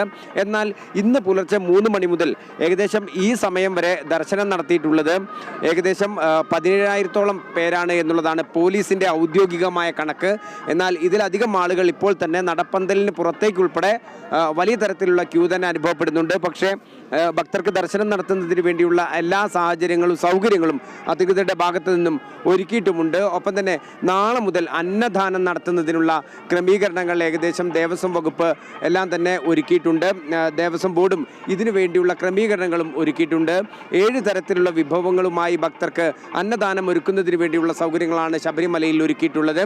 ഏതായാലും അല്പസമയത്തിന് ശേഷം ഉഷപൂജയ്ക്ക് ശേഷമായിരിക്കും ഏകദേശം തിരക്ക് എത്രമാത്രമായിരിക്കും ശബരിമലയിൽ ഇന്ന് അനുഭവപ്പെടുക എന്ന് പറയാനാവുക. രാജേഷ്. യെസ്, ഈ തീക്കട്ടയിൽ ഉറുമ്പരിക്കുക എന്നൊരു പഴമൊഴിയുണ്ട്. എല്ലാ സ്ഥലത്തും അങ്ങനെയാണോ പറയുന്നതെന്ന് അറിയില്ല, എങ്കിലും അതിനെയൊക്കെ ഓർമ്മിപ്പിക്കുന്ന തരത്തിലുള്ള ഒരു വാർത്തയിലേക്കാണ് നമ്മൾ പോകുന്നത്. അപ്പോൾ തീക്കട്ടയിൽ ഉറുമ്പരിക്കുക എന്ന് പറഞ്ഞാൽ ആ ഉറുമ്പിൻ്റെ അഹങ്കാരം എന്താണെന്ന് ചോദിക്കാം, അല്ലെങ്കിൽ ഉറുമ്പിന് എത്രത്തോളം ധൈര്യമുണ്ടെന്ന് ചിന്തിക്കാം. പോലീസിലെ അടിമത്തത്തെ നിരന്തരമായി ചോദ്യം ചെയ്തതാണ് തൻ്റെ പിരിച്ചുവിടലിനെ വഴി ഒരുക്കിയതെന്ന് ആറന്മുള പോലീസ് സ്റ്റേഷനിലെ CPO ഉമേഷ് വള്ളിക്കുന്ന്. പോലീസിൽ തെറ്റായ കീഴ്വഴക്കങ്ങൾക്കെതിരെയുള്ള പോരാട്ടം സേനയിൽ ചെറിയ തോതിലെങ്കിലും മാറ്റത്തിന് കാരണമായെന്നും ഉമേഷ് വള്ളിക്കുന്ന് വ്യക്തമാക്കി. പോലീസിലെ തെറ്റായ കീഴ്വഴക്കങ്ങൾക്കെതിരെ നിരന്തരമായി ശബ്ദിക്കുകയും പോലീസിലെ ശുദ്ധീകരണത്തിന് വേണ്ടി പോരാടുകയും ചെയ്ത ആളാണ് ഉമേഷ് വള്ളിക്കുന്ന്. എന്നാൽ അദ്ദേഹം ഇനി അധികം കാലം പോലീസിലുണ്ടാവില്ല എന്നുള്ളൊരു ദുഃഖകരമായ അവസ്ഥയിലേക്ക് കാര്യങ്ങൾ പോകുന്നു. അദ്ദേഹത്തെ ജോലിയിൽ നിന്ന് പിരിച്ചുവിടാനാണ് സർക്കാരിൻ്റെ തീരുമാനം. എന്തായാലും ഇപ്പോൾ ഉമേഷ് വള്ളിക്കുന്ന് നമ്മോടൊപ്പം ചേരുന്നുണ്ട്. ഒടുവിൽ അത് പ്രതീക്ഷിച്ചത് തന്നെയാണോ അങ്ങനെ പിരിച്ചുവിടൽ ഉണ്ടാവും എന്നുള്ളത്? തീർച്ചയായിട്ടും പിരിച്ചുവിടലിന് നീക്കം നടക്കുന്നുണ്ടെന്ന് നമുക്കറിയായിരുന്നു. ഇപ്പോൾ ഇന്നലെയാണ് അതിൻ്റെ ഒരു കാരണം കാണിക്കൽ നോട്ടീസ് കിട്ടിയത്. 15 ദിവസം പിരിച്ചുവിടാൻ തീരുമാനിച്ചിരിക്കുന്നു. 15 ദിവസം കൊണ്ട് കാരണം എന്തെങ്കിലും ബോധിപ്പിക്കാൻ പറഞ്ഞിട്ട് അതൊരു പ്രഹസനം പോലത്തെ സാധനമാണ്. താങ്കൾ പലപ്പോഴും ഈ പോലീസിനകത്തുള്ള കുറേ ദുഷ്ചെയ്തികളെ ചോദ്യം ചെയ്ത ഒരാളായിരുന്നു. പക്ഷേ ആ ഒരു ശുദ്ധീകരണ പ്രവർത്തനമൊന്നും ഒരു കാലത്തും പോലീസിൻ്റെ അകത്ത് നടന്നിട്ടില്ല എന്നുള്ളത് കൂടിയാണ്. ഈ അടുത്ത കാലത്തൊന്നും ചില മാറ്റങ്ങൾ മാത്രമാണ്, വളരെ കുറച്ച് മാറ്റങ്ങൾ മാത്രമാണ് പോലീസിനകത്ത് വന്നിട്ടുള്ളത്. ഇനി എപ്പോഴെങ്കിലും അങ്ങനെ പോലീസിലൊരു മാറ്റം ഉണ്ടാവും എന്ന് പ്രതീക്ഷിക്കുന്നുണ്ടോ? മാറ്റം തീർച്ചയായിട്ടും നമ്മളിപ്പോൾ ചെറിയ എൻ്റെ ഇൻക്രിമെൻ്റ് ഓരോ സംഭവങ്ങളിലും പോവുകയാണെങ്കിലും അതിന് ചെറിയ മാറ്റങ്ങൾ ഉണ്ടായിട്ടുണ്ട്. ഇപ്പോൾ പോലീസിൻ്റെ സാലറി സ്വകാര്യ ബാങ്കിന് മറിക്കാനുള്ള ഒരു സാധനം ഉണ്ടായിരുന്നു. അപ്പോൾ എൻ്റെ ഒരു PR ഇതിൽ പറഞ്ഞിരിക്കുന്ന ഒരു നടപടി അതാണ്. അതിനെൻ്റെ 2 ഇൻക്രിമെൻറ്റ് കട്ട് ചെയ്തതാണ്. പക്ഷേ അത് അവർക്ക് നടപ്പാക്കാൻ പറ്റിയില്ല. അതുപോലെ പോലീസിനൊരു ലൊടുക്ക ഹെൽമെറ്റ് പിടിപ്പിച്ച് പോലീസിനെ പറ്റിച്ച സംഭവം ഉണ്ടായിരുന്നു. അതിൽ ഞാൻ പോസ്റ്റ് ഇട്ടു, അവർക്ക് വേറെ ഒറിജിനൽ ഹെൽമെറ്റ് കൊണ്ടുവരേണ്ടി വന്നു എന്നൊക്കെ. പക്ഷേ എൻ്റെ 2 ഇൻക്രിമെൻറ്റ് അതിലും കട്ട് ചെയ്തു. കാരണം പരസ്യമായിട്ട് പറഞ്ഞു, നിയമാനുസൃതമായിട്ടും പരാതി നൽകിയില്ല എന്നൊക്കെ പറഞ്ഞിട്ട്. നിയമാനുസൃതമായി പരാതി നൽകിയാൽ ഒരു നടപടി ഉണ്ടാവില്ല. നമ്മൾ സോഷ്യൽ മീഡിയയിലിട്ടു, മീഡിയ അതിനെ സപ്പോർട്ട് ചെയ്തുകൊണ്ട് മാറ്റം ഉണ്ടായത്. അപ്പോൾ അങ്ങനെ മാറ്റം ഉണ്ടാകുന്നു. അതുപോലെ പോലീസുകാർ പ്രതികരിക്കാൻ തുടങ്ങി. ഒരു അടിമ എന്നുള്ള മനോഭാവത്തിൽ നിന്നും പോലീസുകാർ മാറി. ഇപ്പോൾ പോലീസുകാർ തിരിച്ചു ചോദിക്കാൻ തുടങ്ങി. മണ്ടൻ മെമ്മോകളൊക്കെ കിട്ടുമ്പോൾ കിടിലൻ മറുപടികൾ പോലീസുകാർ കൊടുക്കാൻ തുടങ്ങി. അപ്പം അങ്ങനെ ഒരു ചെറിയ മാറ്റങ്ങൾ ഉണ്ടായിട്ടുണ്ട്. പക്ഷേ ഒരു വശത്ത് വീണ്ടും ഈ അടിമത്തം തന്നെ തുടരും. ഇത് ഏതൊക്കെ വിഷയങ്ങളിലായിരുന്നു കൃത്യമായ ഒരു വിമർശനം ഉന്നയിച്ചിരുന്നത്? ഇപ്പോൾ ഇതിൽ സൂചിപ്പിച്ച ഒരെണ്ണം, നമ്മളൊരു ആദ്യത്തെ സംഭവം എന്ന് പറയുന്നത് DGPക്ക് കുട പിടിച്ചു കൊടുക്കുകയും ഒരു IPS ഓഫീസർ ഒരു എല്ലാൻഡോ സിറ്റുവേഷനിൽ ഒരു മഴച്ചാറുള്ള സമയത്ത് പോകുമ്പോൾ അയാളുടെ ഗൺമാൻ കുടയുമായിട്ട് ഇയാളുടെ പുറകെ ഓടുന്നത് കണ്ട ഒരു സാഹചര്യത്തിൽ അതിനെക്കുറിച്ച് എഴുതിയതിനായിരുന്നു. പിന്നീടുള്ളതൊന്ന് മിഠായി തെരുവുകളിൽ നടന്ന അക്രമങ്ങളുമായി ബന്ധപ്പെട്ട് കമ്മീഷണറുടെ വീഴ്ച ചൂണ്ടിക്കാണിക്കുകയാണ്. അതിൽ 3-ാമത്തെ ദിവസം കമ്മീഷണർ സ്ഥലം മാറ്റി. 17 ദിവസം കഴിഞ്ഞപ്പോൾ എനിക്ക് സസ്പെൻഷൻ വന്നു, നടപടികൾ വന്നു. അപ്പോൾ ആരായിരുന്നു കമ്മീഷണർ? അന്ന് കാളിരാജ് മഹേഷ്. അപ്പോൾ അതാണ് ഒരെണ്ണം. പിന്നെ ഏറ്റവും വിചിത്രമായൊരു സാധനം എന്ന് വെച്ചാൽ ഞാനും മാതിരിയും തമ്മിലുള്ള പ്രണയമായിട്ട് ബന്ധപ്പെട്ടിട്ട് AV ജോർജ് സസ്പെൻഡ് ചെയ്ത സംഭവമാണ്. അതിനെ ESP വിശേഷിപ്പിച്ചിരിക്കുന്നത് അസാൻമാർഗിക പ്രവൃത്തികളിൽ ഏർപ്പെട്ടു എന്നാണ്. അതായത് ഒരു AV ജോർജ് അന്നത്തെ തലമുറയാണെന്നെങ്കിലും വിചാരിക്കാം. ഈ 30 വയസ്സിൽ താഴെയുള്ള ഇനിയൊരു 30 വർഷമെങ്കിലും കേരള പോലീസിനെ ഭരിക്കേണ്ട ഒരു IPS ഉദ്യോഗസ്ഥൻ്റെ ഒരു ചിന്താഗതി അതാണ്. ഒരു അസാൻമാർഗിക പ്രവൃത്തിയാണ് പ്രണയവും വിവാഹം എന്നൊക്കെ കരുതുന്ന തരത്തിലുള്ളൊരു ഇതാണ്. അപ്പോൾ അതൊക്കെ പറഞ്ഞിട്ടാണ്. പിന്നെ ഒന്നുള്ളത് കാട് പൂക്കുന്ന നേരം എന്ന സിനിമയെക്കുറിച്ച് നമ്മൾ പോസ്റ്റ് ഇട്ടത്. അതായത് ഡോക്ടർ ബിജു അതിലെ സംഭാഷണം പോസ്റ്റ് ചെയ്തത് നമ്മൾ ഷെയർ ചെയ്തു. എനിക്കിഷ്ടപ്പെട്ട സീനാണെന്ന് പറഞ്ഞിട്ട്. അത് UAPA കേസ് പന്തീരങ്കാവ് സ്റ്റേഷനിൽ നിലനിൽക്കുന്ന സമയത്ത് പോസ്റ്റ് ചെയ്തത് കൊണ്ട് നമ്മൾ പോലീസിനെ അപമാനിച്ചു എന്ന് പറഞ്ഞിട്ട് AV ജോർജ് എടുത്തൊരു നടപടി. അങ്ങനെയാണ് ഓരോരോ നടപടി. ഇപ്പോൾ വനിതാ ദിനത്തിൽ പങ്കെടുത്തതിന് അങ്ങനെയുള്ള എന്താ പറയുക, ശരിക്കും പറഞ്ഞാൽ മണ്ടൻ നടപടികളാണ് കൂട്ടിക്കെട്ടിയിട്ടാണ് പിന്നെ പിരിച്ചുവിടാൻ തീരുമാനിച്ചിരിക്കുന്നത്. എന്തായാലും ഒരു പുരോഗമന ആശയമൊന്നും പോലീസിൻ്റെ അകത്തില്ല. എനിക്ക് തോന്നുന്നത് ഒരു ബ്രിട്ടീഷ് പോലീസിൻ്റെ ആ ഒരു പ്രേതം തന്നെയല്ല ഇപ്പോഴും ഈ ഒരു നമ്മളെ കേരള പോലീസിനെയും വേട്ടയാടിക്കൊണ്ടിരിക്കുന്നത്. തീർച്ചയായിട്ടും അങ്ങനെയാണെന്ന് നമുക്ക് പറയാം. കാരണം പല ഉയർന്ന ഉദ്യോഗസ്ഥരും അഴിമതിയും കൊള്ളയൊക്കെ നടത്തുമ്പോൾ അവർ സംരക്ഷിക്കപ്പെടുകയും എന്നാൽ ഒരു വിഭാഗം അടിമകളായിട്ട് തന്നെ നിൽക്കേണ്ടി വരികയും അതിന് ചോദ്യം ചെയ്യുന്നവർക്കെതിരെ ഇതുപോലെ നടപടി വരും. ഇപ്പോൾ എന്നെ പിരിച്ചുവിടാൻ തീരുമാനിക്കുന്നത് തന്നെ എനിക്കൊന്ന് മറ്റുള്ളവർക്കൊരു പാടാവാനായിരിക്കും. ഇപ്പോൾ ഒരുപാട് പോലീസുകാർ തിരിച്ച് ചോദ്യം ചെയ്യാനും അല്ലെങ്കിൽ മെമ്മോയ്ക്ക് മറുപടി കൊടുക്കാനും അല്ലെങ്കിൽ ഇത് പറ്റില്ല സാർ അല്ലെങ്കിൽ KP ആക്ട് പ്രകാരം ഇത് ചെയ്യാൻ പറ്റില്ല എന്നൊക്കെ തിരിച്ച് പറയാൻ തുടങ്ങിയിട്ടുണ്ട്. അപ്പോൾ അവർക്കുള്ളൊരു താക്കീത് കൂടി ആയിട്ടായിരിക്കും നമ്മൾ ഈ ചോദ്യം ചോദിക്കുന്നത് നമ്മളെ പിരിച്ചുവിടുന്നത്. ഈ യുവജന പ്രക്ഷോഭകാലങ്ങളിലൊക്കെ പോലീസിനെതിരെ പ്രധാനമായി ഉന്നയിച്ചിരുന്നത് സംഘടിതരും സായുധരുമായ ക്രിമിനൽസാണ് പോലീസ്. അതിൻ്റെ ഡെഫിനിഷൻ അങ്ങനെ പറയുള്ളൂ അല്ലെങ്കിൽ അങ്ങനെ പറയാൻ കഴിയുള്ളൂ എന്ന് പല പ്രക്ഷോഭകാരികളൊക്കെ പറഞ്ഞ് നമ്മൾ കണ്ടിട്ടുണ്ട് മുൻകാലങ്ങളിലൊക്കെ. അങ്ങനെ ഒരു അഭിപ്രായം ഉണ്ടോ? ആ അഭിപ്രായം പറഞ്ഞ ആൾക്കാർ ഭരിക്കുമ്പോൾ നേരെ തിരിച്ചാകുന്ന കണ്ടിട്ടില്ലേ? ഇപ്പം ഞാൻ ഇടുന്ന പോസ്റ്റുകൾക്ക് അടിയിൽ വന്നിട്ട് അന്നത്തെ വിപ്ലവകാരികളും അല്ലെങ്കിൽ ആ പാത പിന്തുടരുന്നവരായിട്ടുള്ള ആൾക്കാർ വന്നിട്ട് നമ്മളെ തെറി വിളിക്കുകയാണ് ചെയ്യുന്നത്. ഇവൻ സംഖ്യയാണ് അല്ലെങ്കിൽ ഇവൻ മാവോയിസ്റ്റാണ്, ഇവൻ പോലീസിൽ നിൽക്കേണ്ട ആളല്ല എന്ന് പറയുകയാണ് ചെയ്യുന്നത്. അതാണ് അതിലെ മാറ്റം. ഭരണകൂടം മാറുമ്പോൾ ഇവർ അഭിപ്രായം മാറും. പക്ഷേ സത്യത്തിൽ ഈ സിസ്റ്റം ഇങ്ങനെ തന്നെ നിൽക്കുന്നത്. ഇതിൽ എന്ത് ചെയ്യണം എന്നറിയുന്നൊരു ഭരണകർത്താക്കൾക്ക് പറ്റും. ഒരു ഹോം മിനിസ്റ്ററായിട്ട് പെട്ടെന്ന് ഒരാൾക്ക് വരുമ്പോൾ ഈ സിസ്റ്റം മനസ്സിലാക്കാൻ പറ്റില്ല. അപ്പോൾ നമ്മൾ പോലീസ് സ്റ്റേഷനിൽ എന്ത് നടക്കുന്നു, എങ്ങനെയാണ് പോലീസ് സ്റ്റേഷൻ പ്രവർത്തിക്കുന്നതെന്ന് DGPക്ക് അറിയില്ല. കാരണം അദ്ദേഹത്തിൻ്റെ IPS ട്രെയിനിങ് കാലത്ത് എപ്പോഴാണ് പോലീസ് സ്റ്റേഷനിൽ ഒരു മണിക്കൂറിലധികം ചിലവഴിച്ചിട്ടുണ്ടാവുക. പോലീസ് സ്റ്റേഷനിൽ എങ്ങനെ അയാൾ കുറേ സർക്കുലറുകൾ ഇറക്കും, പക്ഷേ അതെങ്ങനെ നടപ്പാകുന്നതെന്നൊന്നും DGP അറിയുന്നില്ല, ഇപ്പോൾ ഹോം മിനിസ്റ്ററും അറിയുന്നില്ല, ആരും അറിയുന്നില്ല. അപ്പോൾ ഏറ്റവും താഴെ പോലീസ് സ്റ്റേഷനിൽ വർക്ക് ചെയ്യാത്ത ഒരുപാട് പോലീസുകാരുണ്ട്. പോലീസിൻ്റെ ഒരു പകുതി പേരൊക്കെ പോലീസ് സ്റ്റേഷനുകളിൽ വർക്ക് ചെയ്യുന്നുള്ളൂ. മറ്റുള്ളവർക്കും പോലീസ് സ്റ്റേഷൻ എങ്ങനെ വർക്ക് ചെയ്യുന്നതെന്ന് അറിയില്ല. പോലീസ് സ്റ്റേഷനിലാണ് യഥാർത്ഥ പോലീസിൻ്റെ പണികൾ നടക്കുന്നത്. അപ്പോൾ അതിനകത്ത് നിൽക്കുന്നവർക്ക് എന്തെങ്കിലും ആ സിസ്റ്റത്തിൽ മാറ്റം വരുത്താനും തിരുത്താനും കഴിയുള്ളൂ. അങ്ങനെ തിരുത്താൻ ശ്രമിക്കുമ്പോൾ അവർ അടിച്ചമർത്തുകയും ചെയ്യും. അത് എല്ലാ കാലങ്ങളിലും പോലീസിനകത്തുള്ളത്. അപ്പോൾ പോലീസിലെ ഒരു അടിമ സ്വഭാവം, അതായത് ഉയർന്ന ഉദ്യോഗസ്ഥന് ഷൂവിൻ്റെ ചരട് കെട്ടിക്കൊടുക്കണം, അതുപോലെ തന്നെ മദ്യപിക്കുമ്പോൾ സോഡ തുറന്നു കൊടുക്കണം, സോഡ ഓപ്പൺ ചെയ്ത് കൊടുക്കണം, ബോട്ടിൽ ഓപ്പൺ ചെയ്ത് കൊടുക്കണം, ഇങ്ങനെയൊക്കെയുള്ള കുറേ ആക്ഷേപങ്ങൾ അവരുടെ അടുക്കളപ്പണിക്ക് വരെ കോൺസ്റ്റബിളിനെ ഉപയോഗിക്കുന്ന വലിയ IPS ഉദ്യോഗസ്ഥരുൾപ്പെടെ. എന്നാൽ ഇതിലൊന്നും തന്നെ കേരള പോലീസ് കേരളത്തിൽ ഇത്രത്തോളം പുരോഗമനമായി ചിന്തിക്കുന്ന ഒരു പ്രബുദ്ധ സമൂഹം ഉണ്ടായിട്ട് പോലും പോലീസിൽ വലിയൊരു മാറ്റം കൊണ്ടുവരാൻ നമ്മുടെ ഭരണകൂടത്തിനും കഴിയാതെ പോകുന്നില്ലേ? അത് ഈ ഭരണകൂടത്തിന് ഇതിനകത്ത് എന്ത് നടക്കുന്നു എന്ന് തിരിച്ചറിയാൻ പറ്റില്ല. ഇപ്പോൾ DGP കാണുന്ന അല്ലെങ്കിൽ മുഖ്യമന്ത്രി കാണുന്ന ഒരു റിപ്പോർട്ട് എന്ന് പറയുന്നത് ഈ ഏറ്റവും ഉയർന്ന ഉദ്യോഗസ്ഥൻ കൊടുക്കുന്നത്. ഈ ഏറ്റവും ഉയർന്ന ഉദ്യോഗസ്ഥൻ പോലീസ് സ്റ്റേഷനിൽ താഴെ എന്ത് നടക്കുന്നതെന്ന് അറിയുന്നില്ല. അങ്ങനെ ഒരു സംഭവം. ഇപ്പോൾ അതുപോലെയാണ് ഈ പറഞ്ഞ IPS അല്ലെങ്കിൽ ഉയർന്ന ഉദ്യോഗസ്ഥരുടെ കൂടെ ജോലി ചെയ്യാൻ പോകുന്ന ആൾക്കാർ. ഇപ്പോൾ പട്ടിയെ കുളിപ്പിക്കുന്ന വിഷയം, പിന്നെ ഒരു ഓഫീസറുടെ മകള് ഡ്രൈവറെ തല്ലിയ വിഷയം, ഇതൊക്കെ ഉണ്ടായിരുന്നു. അതൊക്കെ തേച്ചു മാച്ച് ഒതുക്കപ്പെട്ടു പോയി. പിന്നെ ചിലർ അടിമ മനോഭാവത്തോടെ പോകും. ഇപ്പോൾ ഞാൻ കഴിഞ്ഞ ദിവസം ഗോകുലമാളിൽ കയറിയപ്പോൾ അവിടെ ഒരു പോലീസുകാരനുണ്ട്. അപ്പോൾ പുള്ളി ഇങ്ങനെ എന്താ ഇവിടെ എന്ന് ചോദിച്ചപ്പോൾ കൈ കൊണ്ട് ആംഗ്യം കാണിക്കുന്നു, അകത്ത് സാറുണ്ടെന്ന്. അതായത് സിനിമ കാണാൻ കയറിയ സാറ് അകത്തുണ്ടെന്ന് വാ തുറന്ന് പറയാൻ ഇല്ലാണ്ട് ആ ബഹുമാനം കാണിക്കുന്ന അത്ര ഭയഭക്തി ബഹുമാനത്തോടെ നിൽക്കുന്ന അങ്ങനത്തെ ആൾക്കാർ ഉണ്ട്. അവരിങ്ങനെ കാലാകാലം ഇവരുടെ ആൾക്കാർ തന്നെ ആയിരിക്കും. എനിക്ക് തോന്നുന്നു അയാളൊക്കെ കാലങ്ങളായിട്ട് IG ഓഫീസിൽ തന്നെ ജീവിക്കുന്ന ആൾക്കാരാണ്. അപ്പോൾ അങ്ങനെയുള്ള ആൾക്കാർ ഇതിനെ ഒരിക്കലും നന്നാവാൻ സമ്മതിക്കില്ല. ഇത്രയൊക്കെ പോരാട്ടം പോലീസിനകത്ത് ഒരു ശുദ്ധീകരണ പ്രവൃത്തിയുടെ ഭാഗമായിട്ട് നടത്തിയിട്ടും ഒന്നും നടന്നില്ല. ഒടുവിൽ സേനയിൽ നിന്ന് തന്നെ പുറത്തേക്ക് പോകുന്നു. എന്തു തോന്നുന്നു? ഒന്നും നടന്നില്ല എന്ന് തോന്നുന്നില്ല. നമ്മളുണ്ടാക്കിയ ഈ ഒരു ശബ്ദത്തിൻ്റെ അലയൊലികൾ ഇവിടെ തന്നെ ഉണ്ടാവും. ഒരു തലമുറയിൽ കുറച്ച് പേരെങ്കിലും നമ്മളത് ഏറ്റെടുക്കുന്നുണ്ടാവും. ഒരു പോലീസ് സ്റ്റേഷനിൽ ഒരാളെങ്കിലും ചോദിക്കാനോ അല്ലെങ്കിൽ പറ്റില്ല എന്ന് പറയാനോ അല്ലെങ്കിൽ അനീതിക്ക് കൂട്ടു നിൽക്കാനോ നമ്മളൊരു ആഗ്രഹം അതാണ്. ഒരു പോലീസ് സ്റ്റേഷനിൽ ഒരാൾ സത്യസന്ധമായി അല്ലെങ്കിൽ ചോദ്യം ചോദിക്കാൻ ധൈര്യമുള്ള ഒരാളുണ്ടെങ്കിൽ അവിടെ ഒരു ഉരുട്ടിക്കൊല നടക്കില്ല. ഇത് ശരിയല്ല സാർ, ഇത് അടിക്കാൻ പാടില്ല എന്ന് അവർ പറയാൻ പറ്റും. അല്ലെങ്കിൽ ഒരു കസ്റ്റഡി മർദ്ദനം നടക്കില്ല. അങ്ങനെ രൂപപ്പെട്ട് വരട്ടെ എന്നാണ് നമ്മുടെ ആഗ്രഹം. എന്തായാലും ഈ നോട്ടീസിൽ എന്താ പ്രധാനമായിട്ട് പറയുന്നത്? അടുത്ത ദിവസങ്ങളിൽ തന്നെ ഇതിൻ്റെ പിരിച്ചുവിട്ടുകൊണ്ടുള്ള ഓർഡർ വരുന്നതാണോ പറയുന്നത്?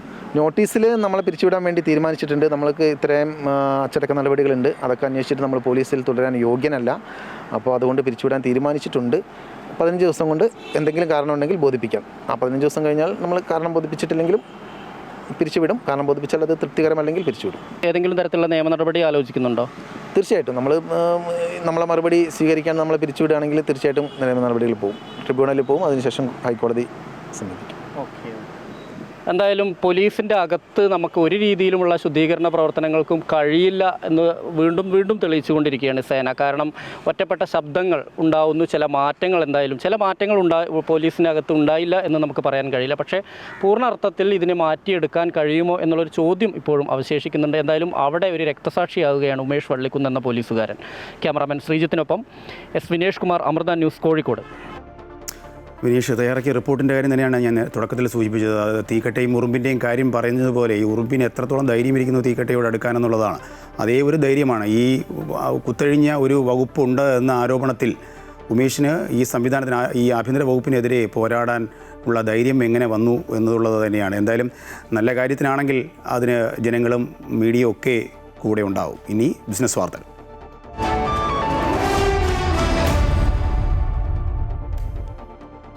രാജകുമാരി ഗ്രൂപ്പ് സംഘടിപ്പിച്ച പുനലൂർ എക്സിബിഷൻ കം സെയിലിന് വൻ ജനപങ്കാളിത്തം. ഉൽപ്പാദന വിലയിൽ സ്വർണ്ണാഭരണങ്ങളും വജ്രാഭരണങ്ങളും സ്വന്തമാക്കാം എന്ന ടാഗ് ലൈനോടെ പുനലൂരിൽ എത്തിയ രാജകുമാരിയെ ജനസഞ്ചയം ഏറ്റെടുത്തു.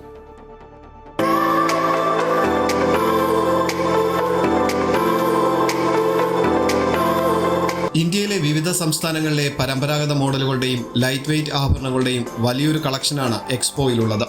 പുനലൂർ നഗരസഭാ ചെയർപേഴ്സൺ പുഷ്പലത ഉദ്ഘാടനം നിർവഹിച്ച എക്സ്പോ പുനലൂരുകാർക്ക് ഉൽപാദന വിലയിൽ സ്വർണ്ണാഭരണങ്ങളും വജ്രാഭരണങ്ങളും സ്വന്തമാക്കാം എന്ന ടാഗ് ലൈനോടെയാണ് സംഘടിപ്പിച്ചത്. കേരള ഡിസൈൻസും അതുപോലെ മറ്റ് നഗാസ്, അതേപോലെ റോളക്സ്, അങ്ങനെ ലൈറ്റ് വെയ്റ്റ് ഐറ്റംസുകളുടെ ഒരു വലിയ ശേഖരം തന്നെ ഞങ്ങളിവിടെ ഒരുക്കുന്നുണ്ട്. രാജകുമാരിയിൽ എന്താണ് ഉള്ളത് എന്നുള്ളത് സാധാ ജനങ്ങളിലേക്ക് മനസ്സിലാക്കുന്നതിന് വേണ്ടിയിട്ടാണ് ഞങ്ങൾ ഈ സെലക്ഷൻ ഇപ്പോൾ ഞങ്ങളിവിടെ ഒരു ഡിസ്പ്ലേ ആയിട്ടും അതേപോലെ കസ്റ്റമേഴ്സിന് പർച്ചേസ് ചെയ്യാനും അതുപോലെ ഞങ്ങളുടെ ഞങ്ങളുടെ പ്രോഡക്റ്റ് എന്താണെന്നും മനസ്സിലാക്കുന്നതിന് വേണ്ടിയിട്ടാണ് ഈ എക്സിബിഷൻ ഞങ്ങൾ ഇവിടെ സംഘടിപ്പിച്ചിട്ടുള്ളത്. ഞങ്ങൾ ഈ പർച്ചേസ് ഒരു വെഡ്ഡിംഗ് പാർട്ടിക്ക് ഈ കൂടിയ റേറ്റ് നിൽക്കുന്ന ഒരു സമയത്ത് അവർക്ക് ഏറ്റവും കുറഞ്ഞ പണിക്കൂലിയിലാണ് രാജകുമാരി ഗ്രൂപ്പ് ഇപ്പോൾ ഈ വെഡ്ഡിംഗ് പർച്ചേസിന് ഞങ്ങൾ മേക്കിംഗ് ചാർജൊക്കെ എടുക്കുന്നത്. ആഭരണങ്ങളുടെ വിപുലമായ ശ്രേണി സന്ദർശകരുടെയും ആഭരണ പ്രിയരുടെയും മനം മയക്കുന്നവയാണ്. അപ്പോൾ എനിക്ക് ഒരുപാട് സെലക്ഷൻസ് കണ്ട് ഇഷ്ടപ്പെട്ടു. ലൈക്ക് ബാംഗിൾസ് ഒക്കെ കണ്ടിട്ട് നല്ല ഭംഗിയുണ്ട്. പിന്നെ ഞങ്ങൾ ആക്ച്വലി ചെറിയൊരു ഡയമണ്ട് വാങ്ങാൻ വേണ്ടി വന്നതാണ്, പക്ഷേ ഇതൊക്കെ കണ്ടപ്പോൾ ഒത്തിരി ഇഷ്ടമായി. നല്ല കളക്ഷൻസ് ഉണ്ട് ഇവിടെ. ഉദ്ഘാടന സമയം സന്നിഹിതരായവരിൽ നിന്നും ഞറുക്കെടുപ്പിലൂടെ 3 പേർക്ക് LED ടിവിയും രാജകുമാരി ഗ്രൂപ്പ് സമ്മാനമായി നൽകി. തുടർന്നും മറ്റു ജില്ലകളിൽ ഇത്തരം എക്സ്പോ സംഘടിപ്പിക്കുമെന്ന് സംഘാടകർ പറഞ്ഞു. അമൃത ന്യൂസ്, കൊല്ലം. ഇനി വിപണി വിലയിരുത്തലുമായി ധനകാര്യ ഓഹരി വിദഗ്ധൻ കെ ദിലീപ് ചേരുന്നുണ്ട്. Dileep, good morning. നമുക്കറിയാം ഈ ആഴ്ച ഒരു പുതിയ തുടക്കമാണ്, തിങ്കളാഴ്ചയാണ്. എന്താണ് കഴിഞ്ഞ ആഴ്ചയുമായി താരതമ്യം ചെയ്യുമ്പോൾ വിപണിയിൽ നിന്നും ഈ ആഴ്ച നമ്മൾ പ്രതീക്ഷിക്കേണ്ടത്? ഇന്നും നേട്ടത്തിൽ തന്നെയായിരിക്കും വ്യാപാരം തുടങ്ങുക. ഈ ഒരാഴ്ചയും നേട്ടത്തിൽ വ്യാപാരം തുടരുമെന്ന് തന്നെയാണ് കരുതുന്നത്. അതിന് പ്രേരകമായ ഘടകങ്ങളാണ് നിലനിൽക്കുന്നത്. രാജ്യത്തിൻ്റെ മികച്ച അടിസ്ഥാന സാമ്പത്തിക ഘടകങ്ങൾ, പ്രത്യേകിച്ചും GDP-യിലുണ്ടായിട്ടുള്ള ഒരു വർധനവ്, ഒപ്പം തന്നെ പലിശ നിരക്കുകൾ വീണ്ടും കുറച്ചേക്കുമെന്നുള്ള പ്രതീക്ഷ, പണപ്പെരുപ്പ് നിരക്ക് ഏറ്റവും കുറഞ്ഞ നിലവാരത്തിൽ തുടരുന്നത്, ഇതെല്ലാം വിപണിയെ മുന്നോട്ട് നയിക്കുന്നതിന് പ്രേരകമായ ഘടകങ്ങൾ തന്നെയാണ്. മാത്രമല്ല ആഗോള സാഹചര്യങ്ങളും തൃപ്തികരമായി തുടരുന്നു. പല ദിവസങ്ങളിലും വിദേശ നിക്ഷേപ സ്ഥാപനങ്ങളും വിപണിയിലറ്റ നിക്ഷേപത്തിലാണ്. ഇതെല്ലാം കാണിക്കുന്നത് വരും ദിവസങ്ങളിലും വിപണി നിക്ഷേപ താല്പര്യം തുടരുമെന്ന് തന്നെയാണ്. സാങ്കേതികമായും സൂചികകളെല്ലാം മുന്നോട്ട് നീങ്ങാനുള്ള ഘടനയിൽ തന്നെയാണ് നിലകൊള്ളുന്നതും. പ്രത്യേകിച്ച് മുൻനിര സൂചികയായി നിഫ്റ്റി ഏറ്റവും ഉയർന്ന നിലവാരത്തിലാണ് കഴിഞ്ഞ തവണ വ്യാപാരം അവസാനിപ്പിച്ചത്.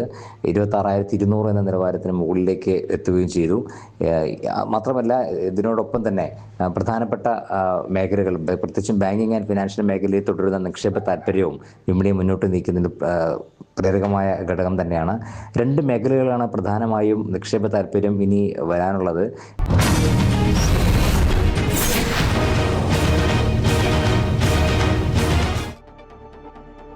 ആലപ്പുഴ നഗരം തെരഞ്ഞെടുപ്പ് ചൂടിലാണ്. ഭരണ തുടർച്ചയ്ക്കായി LDF-ഉം കൈവിട്ടുപോയ ഭരണം തിരികെ പിടിക്കാൻ UDF-ഉം ഇറങ്ങുമ്പോൾ ഇക്കുറി പോരാട്ടം കനക്കും. അതേസമയം ലോക്സഭാ തെരഞ്ഞെടുപ്പിൽ ഉണ്ടായ മുന്നേറ്റം തദ്ദേശ തെരഞ്ഞെടുപ്പിലും തുടരാമെന്ന ആത്മവിശ്വാസത്തിലാണ് NDA. കഴിഞ്ഞ തവണ ഇടത്തേക്ക് തിരിഞ്ഞ ആലപ്പുഴ നഗരസഭ ഇനി ആര് ഭരിക്കുമെന്നതാണ് ഉയരുന്ന പ്രധാന ചോദ്യം. അധ്യക്ഷ സ്ഥാനത്തേക്ക് വീണ്ടും വനിത എത്തുന്നതിനാൽ മുന്നണികളെല്ലാം ശക്തരായ സ്ഥാനാർത്ഥികളെ കളത്തിലിറക്കി പോരാട്ടം ഘടിപ്പിക്കുകയാണ്. അഭിമാന പോരാട്ടമായതിനാൽ പ്രമുഖരെ രംഗത്തിറക്കാനാണ് പാർട്ടികളുടെ ശ്രമം. നഗരസഭയിൽ 52 വാർഡായിരുന്നത് ഇക്കുറി 53 ഉയർത്തിയിട്ടുണ്ട്. തുമ്പോളി സൗത്താണ് പുതിയ വാർഡ്. കഴിഞ്ഞ തവണ സർവാധിപത്യത്തോടെയായിരുന്നു LDF മുന്നേറ്റം. 5 വർഷക്കാലം 2 അധ്യക്ഷന്മാർ ഭരണത്തിന് നേതൃത്വം നൽകിയെന്ന പ്രത്യേകതയുമുണ്ട് കഴിഞ്ഞ LDF ഭരണസമിതിക്ക്. ആദ്യ 3 വർഷങ്ങളിൽ സൗമ്യ രാജായിരുന്നു അധ്യക്ഷയെങ്കിൽ അവസാന 2 വർഷം KK ജയമ്മയായിരുന്നു നഗരസഭ അധ്യക്ഷ. ഇക്കുറി സംസ്ഥാന സർക്കാരിൻ്റെ വികസന പ്രവർത്തനങ്ങൾക്കൊപ്പം നഗരസഭ കൈവരിച്ച നേട്ടങ്ങൾ ചൂണ്ടിക്കാട്ടിയാണ് ഇടതുപക്ഷം പോരിനിറങ്ങിയിരിക്കുന്നത്. കഴിഞ്ഞ 9.5 വർഷക്കാലമായി സർക്കാർ ചെയ്യുന്ന വികസനക്ഷേമ പ്രവർത്തനങ്ങൾ ജനങ്ങളിലേക്ക് എത്തിക്കാൻ കഴിഞ്ഞു എന്ന ഒരു ശുഭപ്രതീക്ഷയോടുകൂടി തന്നെയാണ് ഇത്തവണത്തെ തദ്ദേശ സ്വയംഭരണ തിരഞ്ഞെടുപ്പിനെ ഇടതുപക്ഷം നേരിടുന്നത്.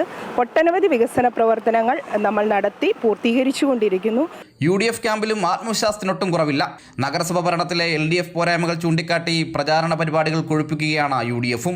കൂടുതൽ കാലം നഗരസഭയുടെ ഭരണം കൈയാളിയിരുന്ന മുന്നണി എന്ന നിലയിൽ ഏതു വിധേനയും ഭരണം തിരിച്ചുപിടിക്കുക എന്നതാകും UDF ക്യാമ്പിലെ പ്രധാന വെല്ലുവിളി.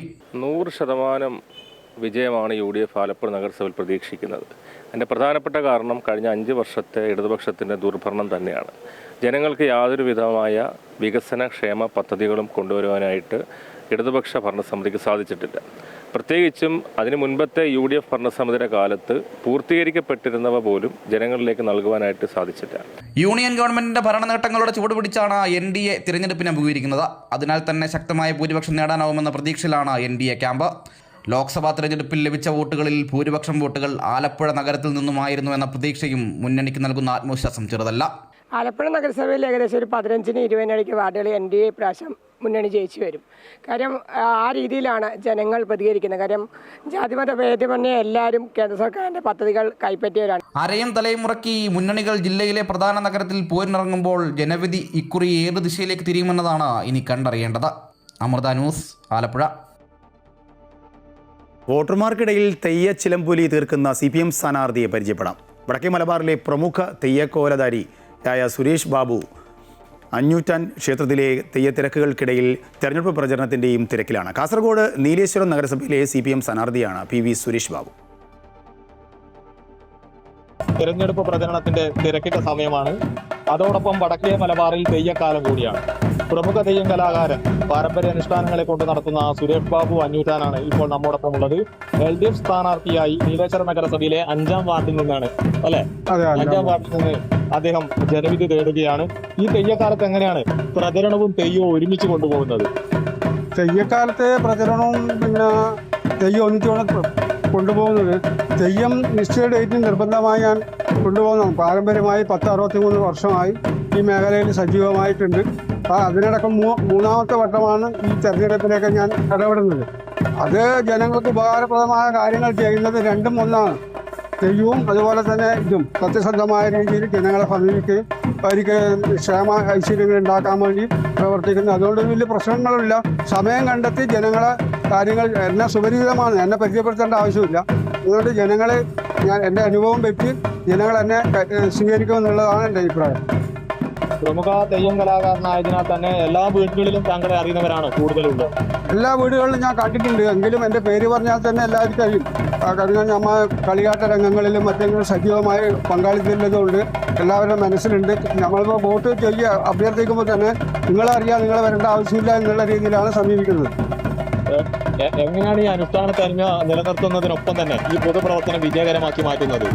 അനുഷ്ഠാനം പിന്നെ രാഷ്ട്രീയം രണ്ടാണ്. അനുഷ്ഠാനം ജൈവസങ്കല്പ കർമ്മസങ്കല്പമാണ്. അത് നമ്മളെ പാരമ്പര്യമായി നമ്മുടെ മനസ്സും നമ്മുടെ പാരമ്പര്യം നിലനിർത്തിക്കൊണ്ട് അത് കൊണ്ടുപോകുന്നുണ്ട്. രാഷ്ട്രീയം എന്ന് പറഞ്ഞാൽ എൻ്റെ മനസ്സിലുള്ള എൻ്റെ പൗരാവകാശമാണ്.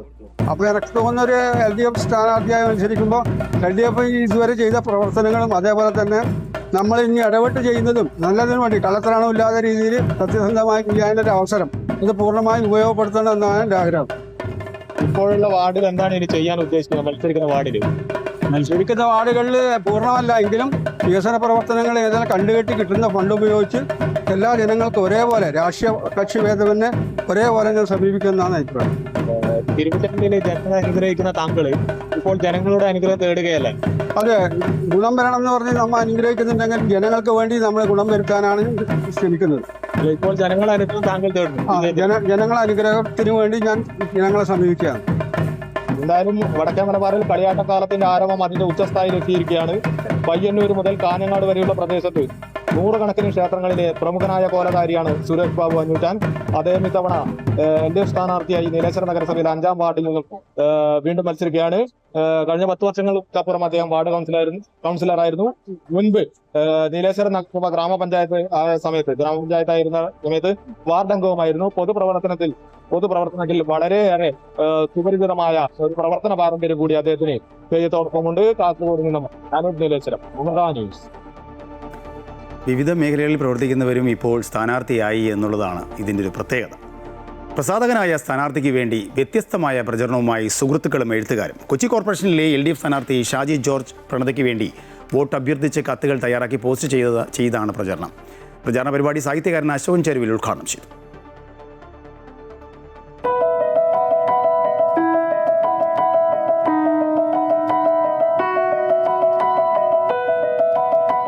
കൊച്ചി കോർപ്പറേഷനിലെ 15ാം ഡിവിഷൻ എറണാകുളം നോർത്തിലെ ഇടതുമുന്നണി സ്ഥാനാർത്ഥി ഷാജി ജോർജ് പ്രണതയ്ക്ക് വേണ്ടിയായിരുന്നു വ്യത്യസ്തമായ തെരഞ്ഞെടുപ്പ് പ്രചാരണം. പുസ്തക പ്രസാധകനും സാമൂഹ്യ പ്രവർത്തകനുമായ ഷാജിയുടെ സുഹൃത്തുക്കളും എഴുത്തുകാരും ചേർന്ന് കൈകൊണ്ടെഴുതിയ 1000 പോസ്റ്റ് കാർഡുകളാണ് വോട്ടർമാർക്ക് അയച്ചത്. സാഹിത്യകാരൻ അശോകൻ ചെരുവിൽ പ്രചാരണ പരിപാടി ഉദ്ഘാടനം ചെയ്തു. ഇത്തരം പ്രചാരണങ്ങൾ പോസ്റ്റ് ഓഫീസുകൾക്കും കൂടി ഉണർവുണ്ടാകുമെന്ന് പരിപാടി ഉദ്ഘാടനം ചെയ്തുകൊണ്ട് സാഹിത്യകാരൻ അശോകൻ ചെരുവിൽ പറഞ്ഞു.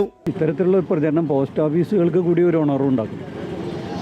നമ്മളെല്ലാവരും പോസ്റ്റ് ഓഫീസുകൾക്ക് വേണ്ടി നിൽക്കണം എന്നുള്ളൊരു അഭിപ്രായമാണ് എനിക്കുള്ളത്. ഈ കൊറിയർ സർവീസൊക്കെ എത്ര നിരുത്തരവാദിത്വമായിട്ടാണ് പലപ്പോഴും ഈ പാഴ്സലുകളുമൊക്കെ തന്നെ കൈകാര്യം ചെയ്യുന്ന കൊടുക്കുന്നത്. പക്ഷേ എൻ്റെ വീട്ടിൽ വരുന്ന പോസ്റ്റ്മാൻ എനിക്ക് ഒരു കടലാസ് പോലും കളയാതെ കൊണ്ടുവരുന്നു. എത്ര ആത്മാർത്ഥമായിട്ടുള്ള പ്രവർത്തനം.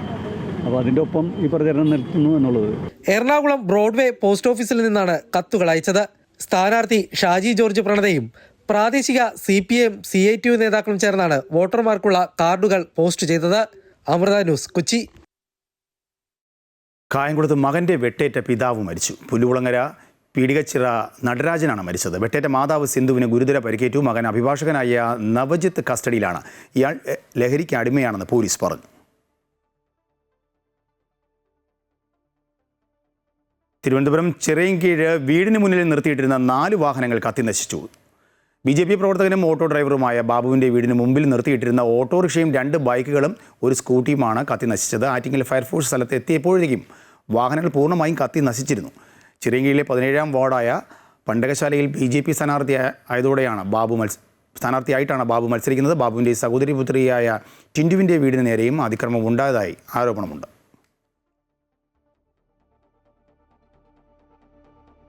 ആലപ്പുഴയിലും അബീംബിക് മസ്തിഷ്ക ജ്വരം സ്ഥിരീകരിച്ചു. ജാഗ്രത നിർദ്ദേശം നൽകിയിട്ടുണ്ട്. തണ്ണീർമുക്കം സ്വദേശിയായ 10 വയസ്സുകാരനാണ് രോഗം സ്ഥിരീകരിച്ചത്. കോട്ടയം മെഡിക്കൽ കോളേജ് ആശുപത്രിയിൽ ചികിത്സയിൽ കഴിയുകയാണ് കുട്ടി. രോഗബാധ സ്ഥിരീകരിച്ച പശ്ചാത്തലത്തിൽ വൃത്തിയില്ലാത്ത കുളങ്ങൾ, ജലാശയങ്ങൾ, വെള്ളക്കെട്ടുകൾ, ക്ലോറിനേഷൻ നടത്താത്ത സ്വിമ്മിംഗ് പൂളുകൾ എന്നിവയിൽ കുളിക്കുകയോ നീന്തുകയോ ചെയ്യരുതെന്ന് ആരോഗ്യവകുപ്പ് നിർദ്ദേശം നൽകി. നീന്തൽ പരിശീലന കേന്ദ്രങ്ങളിലെ നീന്തൽ കുളങ്ങൾ ക്ലോറിനേറ്റ് ചെയ്യണം. കുട്ടികൾ ചെറുകുളങ്ങളിലും കെട്ടിക്കിടക്കുന്ന വെള്ളത്തിലും കുളിക്കാനും കളിക്കാനും ഇറങ്ങുന്നില്ല എന്ന അധ്യാപകരും രക്ഷിതാക്കളും ഉറപ്പാക്കണം. വീടുകളിലെയും സർക്കാർ സ്വകാര്യ സ്ഥാപനങ്ങളിലെയും ജലസ്രോതസ്സുകൾ ക്ലോറിനേറ്റ് ചെയ്യുന്നുണ്ടെന്ന് ഉറപ്പാക്കണമെന്നും നിർദ്ദേശമുണ്ട്. ആലുവയിൽ രോഗിയുമായി പോകുകയായിരുന്ന ആംബുലൻസ് മറിഞ്ഞ് രോഗി മരിച്ചു. ഇന്ന് പുലർച്ചെ പുളിഞ്ചോട് മെട്രോ സ്റ്റേഷന് സമീപമാണ് സംഭവം. 69 വയസ്സുള്ള എസ്തപ്പാനാണ് മരിച്ചത്. കുടിവെള്ളം നിറയ്ക്കുന്ന വാഹനത്തിലേക്ക് നിയന്ത്രണം വിട്ട ആംബുലൻസ് ഇടിച്ചാണ് മറിഞ്ഞത്. അങ്കമാലിയിലെ സ്വകാര്യ ആശുപത്രിയിൽ നിന്നും വിദഗ്ധ ചികിത്സയ്ക്കായി എസ്തപ്പാനെ കളമശ്ശേരി മെഡിക്കൽ കോളേജിലേക്ക് കൊണ്ടുപോകുമ്പോഴായിരുന്നു അപകടം.